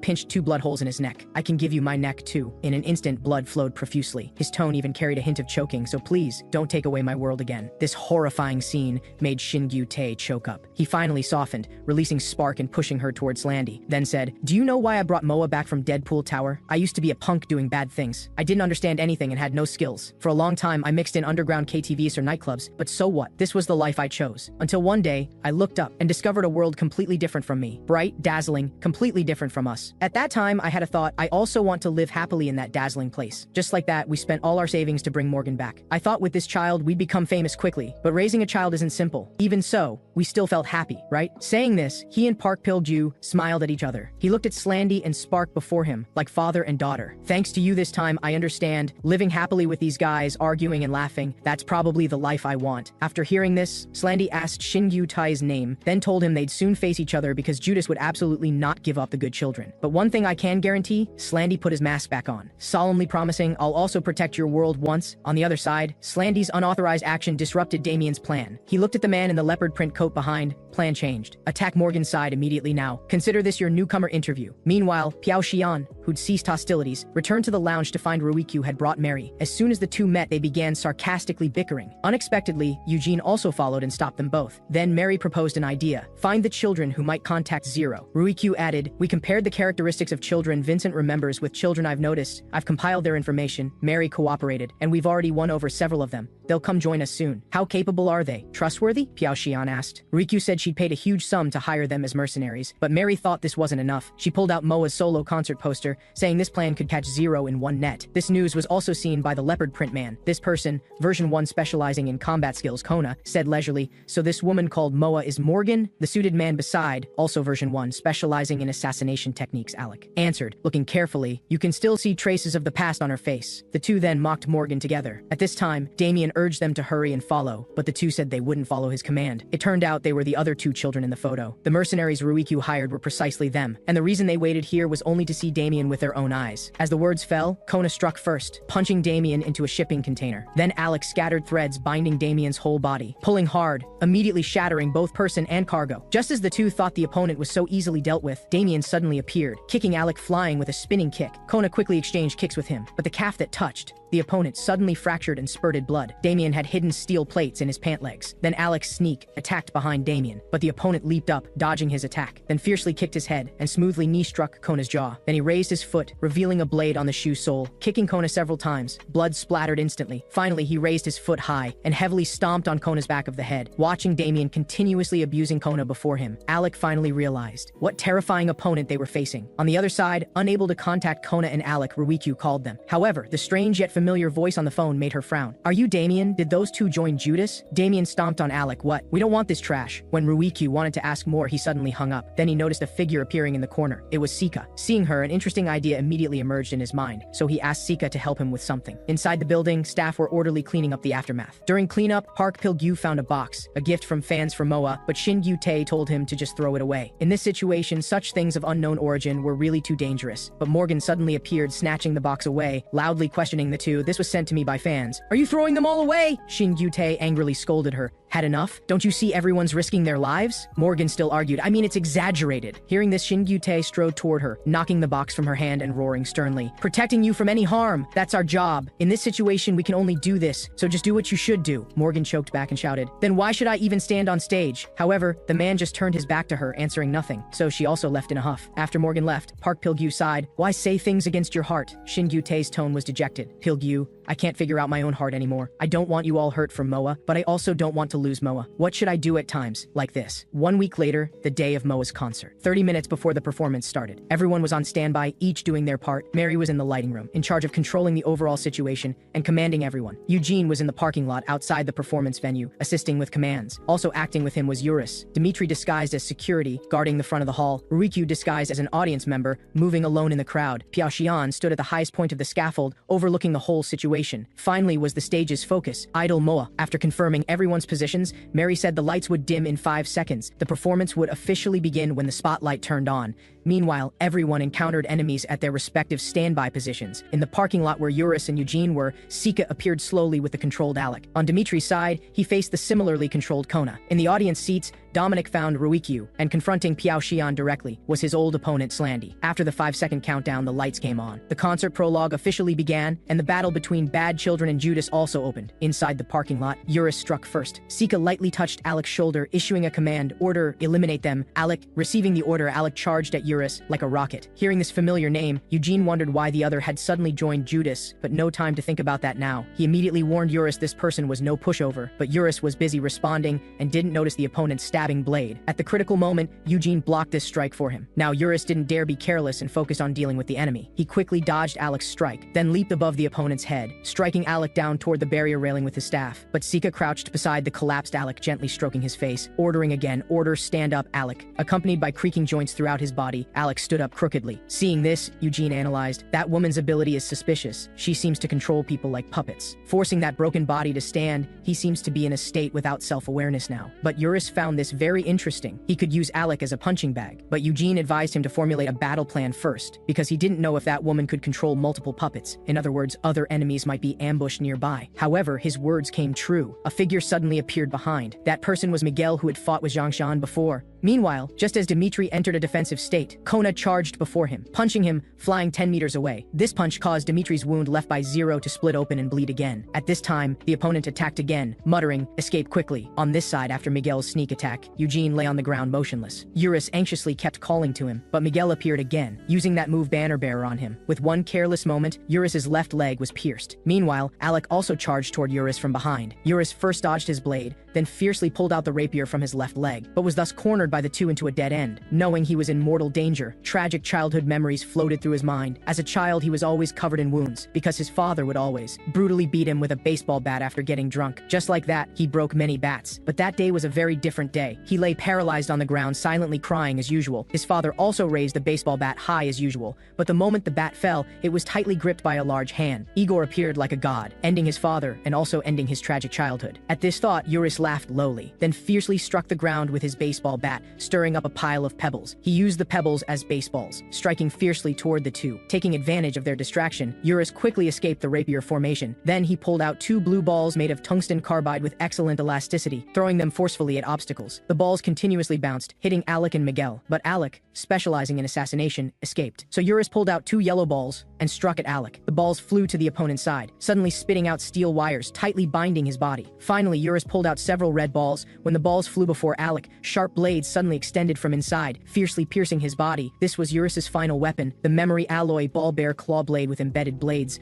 On this side, Miguel corrected his knocked-askew body and continued attacking, but was KO'd by Eugene with a rabbit kick. It turned out he'd been playing dead to make the enemy lower their guard. He first praised Eurus's excellent performance, then mocked how cringeworthy he looked introducing his weapons and usage during battle. This mockery immediately made the thin-skinned Eurus's cheeks flush red. While the two bickered, a figure appeared behind Eurus, kicking him flying. The newcomer was Damien. His appearance was undoubtedly a huge danger for the two. On this side, Dimitri was still fiercely battling Kona. After barely dodging the opponent's punch, Dimitri discovered Kona's strength was astonishingly great. The next second, Kona flashed to Dimitri's side, constantly saying escape quickly, then landed another heavy punch to Dimitri's abdomen. Dimitri heard his words clearly, guessing the opponent might be driven by someone else to keep attacking. He quietly pulled out an axe from the storage locker and slashed at Kona. Though the opponent barely dodged, he lost his center of gravity and fell to the ground. Dimitri looked at the various melee weapons in the storage cabinet. Scared? Knowing you were coming, we prepared too. Are you satisfied? On the other side, the moment Piao Xian and Slandy clashed, the gun barrel aimed at the former's head, then burst with dazzling sparks. Morgan at center stage naturally noticed this flash. The audience below also heard the explosion. Seeing this, Mary quickly adjusted the lighting, directing all spotlights onto Morgan. Mary urgently contacted everyone through radio, but only Ruikyu responded, saying she'd already encountered an enemy. Mary immediately told her she'd turn on all venue lighting in 2 seconds. The moment the light suddenly brightened, Ruikyu grabbed Dominic's wrist and bent it upward, making the opponent's gun barrel lose aim. Taking this opportunity, she quickly retreated. Dominic looked left and right but couldn't find her figure. Suddenly, he sensed dangerous eyes from behind, quickly turning to look, but saw nothing. Instead, his thigh was slashed open. The next second, his wrist was also cut. He had to first stop his bleeding, not daring to act rashly. With weapons added, Dimitri no longer feared Kona's monstrous strength. When he charged at the opponent holding a shovel, he was kicked in his abdominal wound. The severe pain made him stagger. Then he was knocked down by Kona's hook punch. Then Kona unleashed a storm of iron fist combos on him. In this moment, Dimitri recalled the old days hunting bears in the mountains with Igor. Back then, he'd hunted the mountain's largest bear, but Igor asked what was nailed under the bear's jaw. He answered he'd used a small knife, but Igor taught him not to rely on blades, because in his eyes, Dimitri's strongest weapon was precisely his fists. Just as Igor said, the moment Dimitri raised his fists, Kona had already fallen into disadvantage. After punching him back with one strike, Dimitri slowly removed his suit, revealing his muscular physique inside. He walked toward Kona, saying in a deep voice, "Let's work up a real sweat." When the opponent charged, he seized Kona's head, flipping him with a knee strike. Then the two grabbed each other's collars, engaging in the most primitive mutual beating. The collision of fists and flesh continuously splattered blood, but neither begged for mercy. Finally, it ended with Kona's fall. But Dimitri didn't finish him off, instead laughing at Kona. "You worked hard, kid." However, Piao Xian and Slandy's battle still continued. Slandy pulled out several sparkler bombs, throwing them all at Piao Xian. After the smoke cleared, Slandy didn't see the opponent's figure. The person he sought was directly below him. Piao Xian used threads to leap behind Slandy,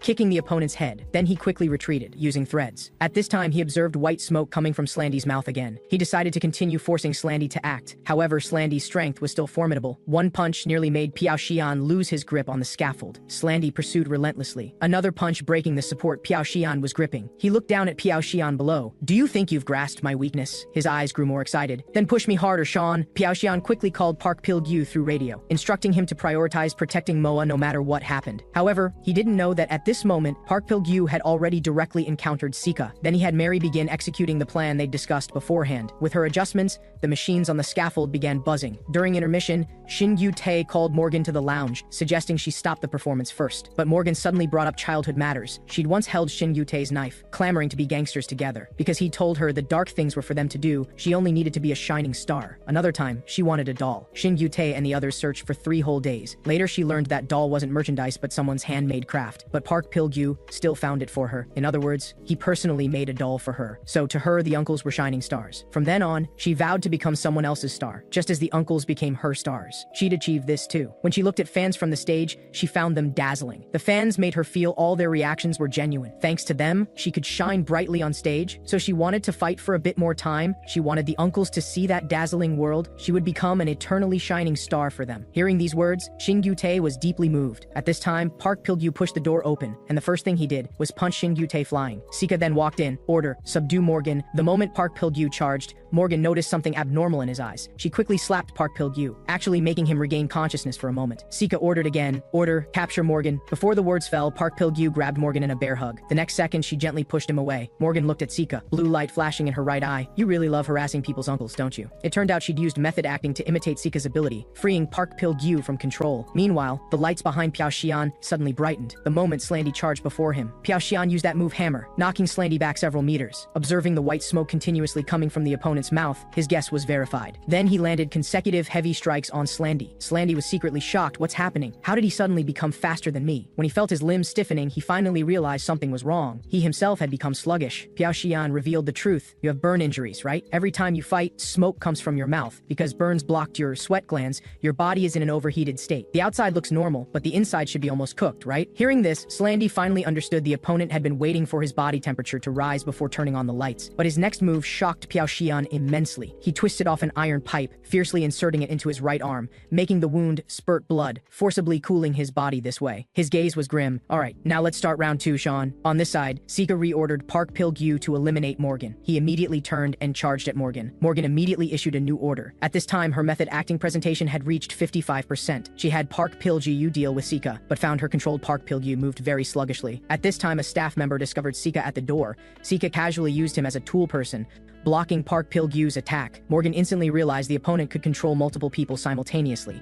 She quickly ordered that staff member to escape outside the venue, overriding Sika's command. Sika controlled several more staff members in the corridor. Several people all attacked Morgan. Morgan quickly overrode Sika's orders on them one by one. However, just as she finished overriding the last staff member's order, she was punched flying by Park Pil-gyu. Only then did she realize not just Park Pil-gyu, everyone present had been recontrolled by Sika. Sika's eyes flashed, "Order, eliminate Morgan." Looking at the people running toward her, despair covered Morgan's heart. Her body had reached its limit. She recalled when she was little, not wanting to practice dancing, she'd always hide. The uncles would search for her everywhere. At that time, Park Pil-gyu found her, telling her he was also hiding here to rest and couldn't be discovered by others, asking Morgan to protect him well. Back then, little her vowed to protect her uncle well. When she grew a bit older, she learned the two uncles were just trying to make her happy. At this moment, the scene repeated. Park Pil-gyu stood before her, letting the other controlled people continuously stab him with knives. Morgan was in tears of pain, because even now, the uncles were still protecting her. "Order, everyone stop." As the order was issued, everyone instantly froze. Morgan's right eye blazed brightly. That kind of order. "Go command dogs." Everyone snap out of it. As the words fell, Park Pil-gyu regained consciousness. Sika quickly ordered those two staff members. "Order, eliminate those two." Morgan immediately countered her order. "Order, no unauthorized personnel allowed here. Beat that woman up and throw her out." At this moment, her method acting reached 100%. Sika hastily dodged the two's attacks, wanting to order again, but Morgan wouldn't give her the chance. She punched Sika's beautiful face, shouting fiercely, "Get off our stage!" With Sika's curtain call, Piao Xian and Slandy's battle also seemed to reach a conclusion. He lay on the scaffold covered in wounds, recalling that childhood incident. His dying, blood-covered mother said to little him, "Sean, you're a good child." She gently stroked his face, telling him to forget this painful memory, while giving him a new name, Piao Xian. Then she looked at him lovingly, saying her final words, "Forget those principles of being a good child. Don't be bound by such things." At this moment, looking at those wires overhead, courage suddenly arose in his heart. He pulled those wires, slowly standing up. Then using the force, he quickly ran past Slandy, binding him tightly with the wires, while shouting loudly, "Piao Xian, that's my name, not some Sean." At this moment, he broke free from the absolute three principles constraints, establishing laws belonging only to himself. He used all his strength to fiercely swing Slandy toward the electronic screen. The screen shattered, the leaking current electrocuting Slandy into painful screams. And at this moment, Piao Xian also completed his true transformation. Then he remembered he'd once passed by Haoxian's snack shop on a snowy day, also seeing little Huang Haoxian and young Haoxian's mother. The happiness before his eyes stung his eyes. He chose to leave dejectedly, but Huang Haoxian noticed him and gave him a serving of hot, spicy rice cakes. "What's your name?" Huang Haoxian asked at that time. He proudly recited the name his mother had given him with love, "I'm Piao Xian." Then, Haoxian's mother also noticed him, telling him to come inside to eat. So Huang Haoxian held his hand, following Haoxian's mother together into the warm shop. Those two became the indelible warmth in his life. At this thought, Piao Xian murmured, "That's right, my law started from that moment. Protect my family." As the words fell, Damien suddenly appeared. He disgustedly kicked the unconscious Slandy, burnt corpse face, always acting tough. Look at this pathetic state. Then he wanted to use the blade on his shoe sole to end the opponent's life, but was stopped by Piao Xian. "Isn't this guy your companion? What are you doing?" Damien unceremoniously kicked him, saying, "Companion? You're still saying such childish things?" Piao Xian defiantly mocked him for having no friends. But Damien tapped his head, saying playfully that uncle called Eden. "I gave him quite a pleasant strike then. He didn't die?" This sentence was like a club striking Piao Xian's heart. His pupils pupils suddenly dilated, cold flames burning in his eyes. Damien quickly raised his foot, the steel wire at the shoe edge slashing out. The wire's sharpness instantly carved a deep mark on the ground. Piao Xian dodged the attack, then charged fiercely at him, while grabbing the overhead wires, using the force for a fierce kick. Though Damien blocked with both hands, he was still kicked flying, several meters. Piao Xian immediately verbally mocked Damien. Damien's veins bulged in anger, wanting to continue fighting. On stage, Moa's second performance timely began. Damien immediately jumped onto a high scaffold, using the steel wire on his feet to cut all the wires connecting lighting equipment above the audience's heads. The lighting equipment fell with a crash. At the critical moment, Piao Xian swung over gripping wires,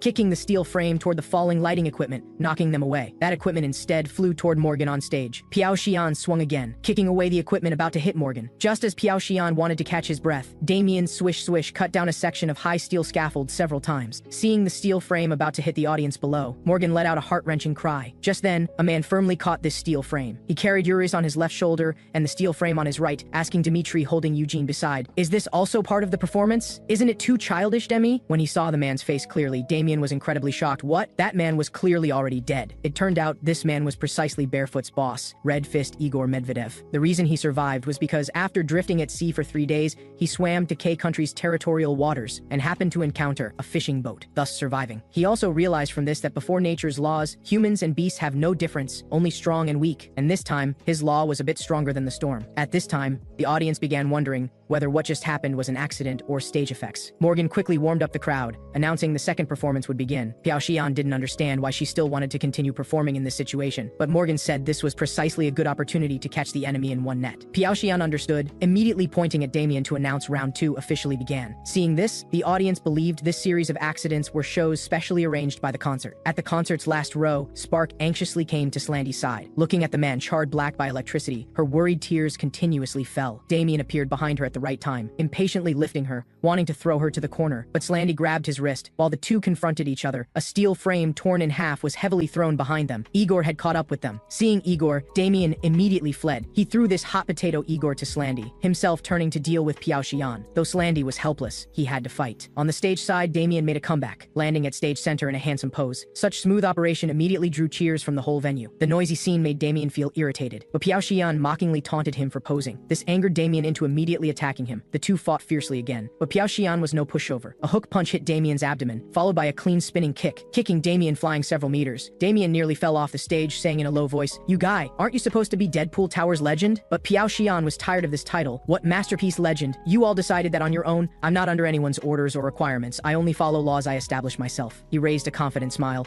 If anyone touches my family and friends, I'll beat them all up. That's my law. Igor, at the other end of the stage, agreed with Piao Xian's thinking. Dimitri was very surprised he could hear sounds from the stage side. Igor very cringely pounded his chest, saying a man's aspiration is hearts in harmony. He looked at Slandy, assuming a fighting stance before him. I respect your decision to fight me in that physical state, but today doesn't seem to be the day our fates resonate. As the words fell, a bullet penetrated the venue's glass dome, landing at Slandy's feet. He looked up, seeing a helicopter hovering above. A woman in military uniform on the aircraft was aiming at Slandy. This person was a member of the Alexandra family, Alexandra Elisa. Slandy looked at Igor in surprise. The latter explained, "Sorry, I didn't come alone either," and the reinforcements he mentioned were currently slowly passing through the crowd, then whoosh jumping onto the stage, blocking between the two fighting. He looked at Damien Judas. From this moment, the L Country Mercenary Alliance officially recognizes you as enemies. We won't tolerate you causing chaos everywhere anymore. Looking at the emblem on the youth's cloak, Piao Xian immediately recognized it as Alexandra's crest. Then the youth raised his hand. From now on, we, the Alexandra family, will forcibly bring. Assuming a cringeworthy pose, all of Judas's Zero and members away. The reason he came here was dispatched by Sophia. She held a meeting with Vincent and Baruka, proposing the three families jointly form the L Country Mercenary Alliance. Learning Sophia had reached agreement with Igor, Baruka naturally had no objections, but Vincent was clearly still hesitating. Sophia said since Judas's leader came from Deadpool Tower should also bear corresponding responsibility. Facing Sophia's powerful pressure, Vincent naturally didn't dare raise objections and could only be forced to agree. Then Sophia said Judas was currently attacking the good children's parents, asking if they had clients needing special attention. Vincent speculated the good child, codenamed 3, should become Zero's target, but Baruka said no problem, because he'd hidden 3 in an underground fortress. He just didn't know Zero, and Sika had already found that place and taken taken 3 away. He asked Sophia about K-Country's situation. The latter told him not to worry, because she'd dispatched an outstanding youth, the cloaked boy currently standing on stage. The youth leaped up, jumping above Damien's head, then with a spinning kick, sent Damien flying. But Piao Xian heard explosion-like sounds from his kick, becoming curious about this youth's identity. This kick from the youth was enormously powerful, directly making Damien vomit blood and fall into the crowd. Facing others' concern, he disgustedly yelled at them to get lost. At this time, Shin Yu-tae and Park Pil-gyu led subordinates surrounding him, preparing to forcibly take him away. Piao Xian and Morgan suddenly felt something was wrong and quickly rushed to their position. Sure enough, Damien swung out steel wire, preparing to execute Shin Yu-tae and others on the spot. However, just as he was about to act, Slandy, who suddenly flashed, knocked him out with one punch. Slandy, who'd always disliked him, precisely commented, as expected, a trash-like guy. Then he looked at Shin Yu-tae beside. I've already kept my promise. If we must get to the bottom of it, consider this my law. He hoisted Damien up, having Spark use her treasure. Spark happily pulled out a small golden pistol from her chest, firing one shot at the sky. The next second, smoke filled the venue. In the smoke, Igor found Slandy. So you're still going to run away? Today I also have something to protect, Slandy answered. It's time for the curtain call now. With that, he disappeared into the smoke.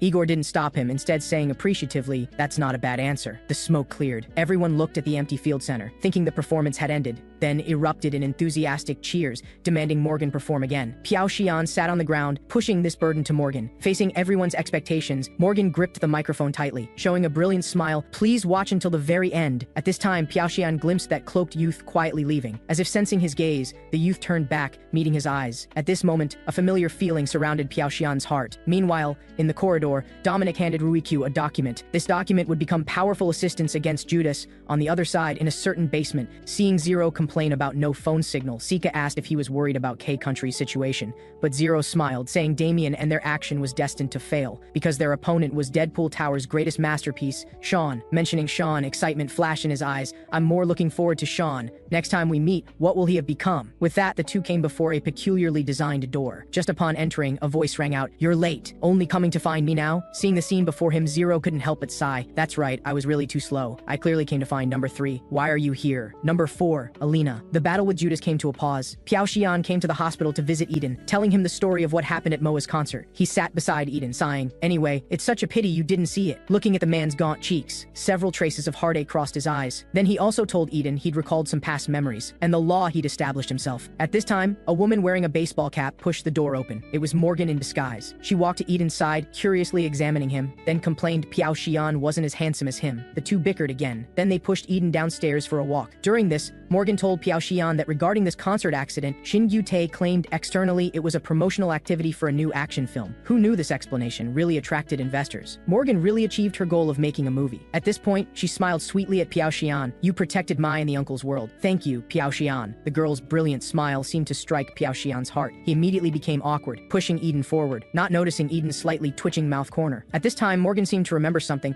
suddenly catching up. The investor for our movie wants to meet you. So Piao Xian came to the agreed rooftop with anticipation. But the moment he saw Sophia, his movie star dream suddenly shattered. Seeing Piao Xian turn to leave, Sophia spoke. Where are you going? Little brat Sean. Piao Xian waved his hand, saying she'd mistaken him. Sophia's mouth corner curved up. I see, I really seem to have mistaken. You're no longer Sean, but Piao Xian, right? This sentence made Piao Xian suddenly stop. Sophia sighed lovingly. You've suffered quite a bit, disciple. Then she told Piao Xian something important. A man wanted to join Piao Xian's Bad Children organization. Meanwhile, Mary was studying a map with the director's location marked. She asked Ruikyu, somewhat surprised where this came from. But Ruikyu said to explain this matter in detail later, having Mary immediately formulate a battle plan. They must rescue the director as soon as possible. On the other side, on the way to the location Sophia mentioned, Piao Xian was heavy-hearted. He recalled Sophia's explanation about planting someone in the organization. I can't say more because this isn't yet a struggle for your generation. Build up your organization, Piao Xian. You'll need that man. Go to that place. Until this moment, he still couldn't fully understand Sophia's words, nor understand why she told him to come to Haoxian snack shop. The moment he saw Huang Haoxian, his mind recalled the last conversation with Huang Haoxian, immediately feeling retreat and quickly slipping into the corner. But he remembered he'd already found the answer to Huang Haoxian's question. He longed to have family and was determined to protect family. So he walked to the shop entrance again, walking toward that person he'd never dared face. However, when Huang Haoxian noticed Piao Xian, he grabbed Piao Xian and ran, only leaving the confused mother behind. After taking Piao Xian out of his mother's sight, Huang Haoxian immediately fought him, and the usually formidable Deadpool Tower ace was actually kicked flying several meters by the opponent. This familiar kick made a guess vaguely emerge in Piao Xian's heart. Meanwhile, Huang Haoxian assumed the same cringeworthy pose as the cloaked youth that day. This scene confirmed Piao Xian's guess. Huang Haoxian was that cloaked youth. While enduring Huang Haoxian's attacks, he murmured, could the man Sophia said would join our organization be you, Haoxian? Hearing this, Huang Haoxian's eyes suddenly turned cold. Even if it's Sophia's instruction, I won't do it. Can't do it. Stop talking nonsense. Get lost immediately, Biao Xian. On the other side, on a certain island prison, held the director that Rikyu and the others had been concerned about for so long. At this time, Zero appeared, saying, "You controlled the children, turning them into weapons for sale. I actually think your idea is good. Your method just exchanged the children's potential for money. Have you finally approved of me as a father?" The director asked. "But only that far. Aren't there many worse methods?" Zero answered. "You know very well what those children can change, but you felt fear about it, wanting to control it in your own hands, which is why it ended up like this. So you want to be the one who saves them?" The director asked again. "Of course not. I'm not that kind of good child," Zero answered lightly. "Didn't I just say? I think your idea is good, so just watch from here. Watch what I can change using those children." On the other side, Zhongshan's residence. When he stared at the cloth band in his hand for the nth time, a figure slowly approached. The newcomer had an H tattoo on their forehead, greeting Zhongshan in a lazy tone. "Long time no see, Zhongshan," where shadows loom. Past karmic connections quietly resurface once more.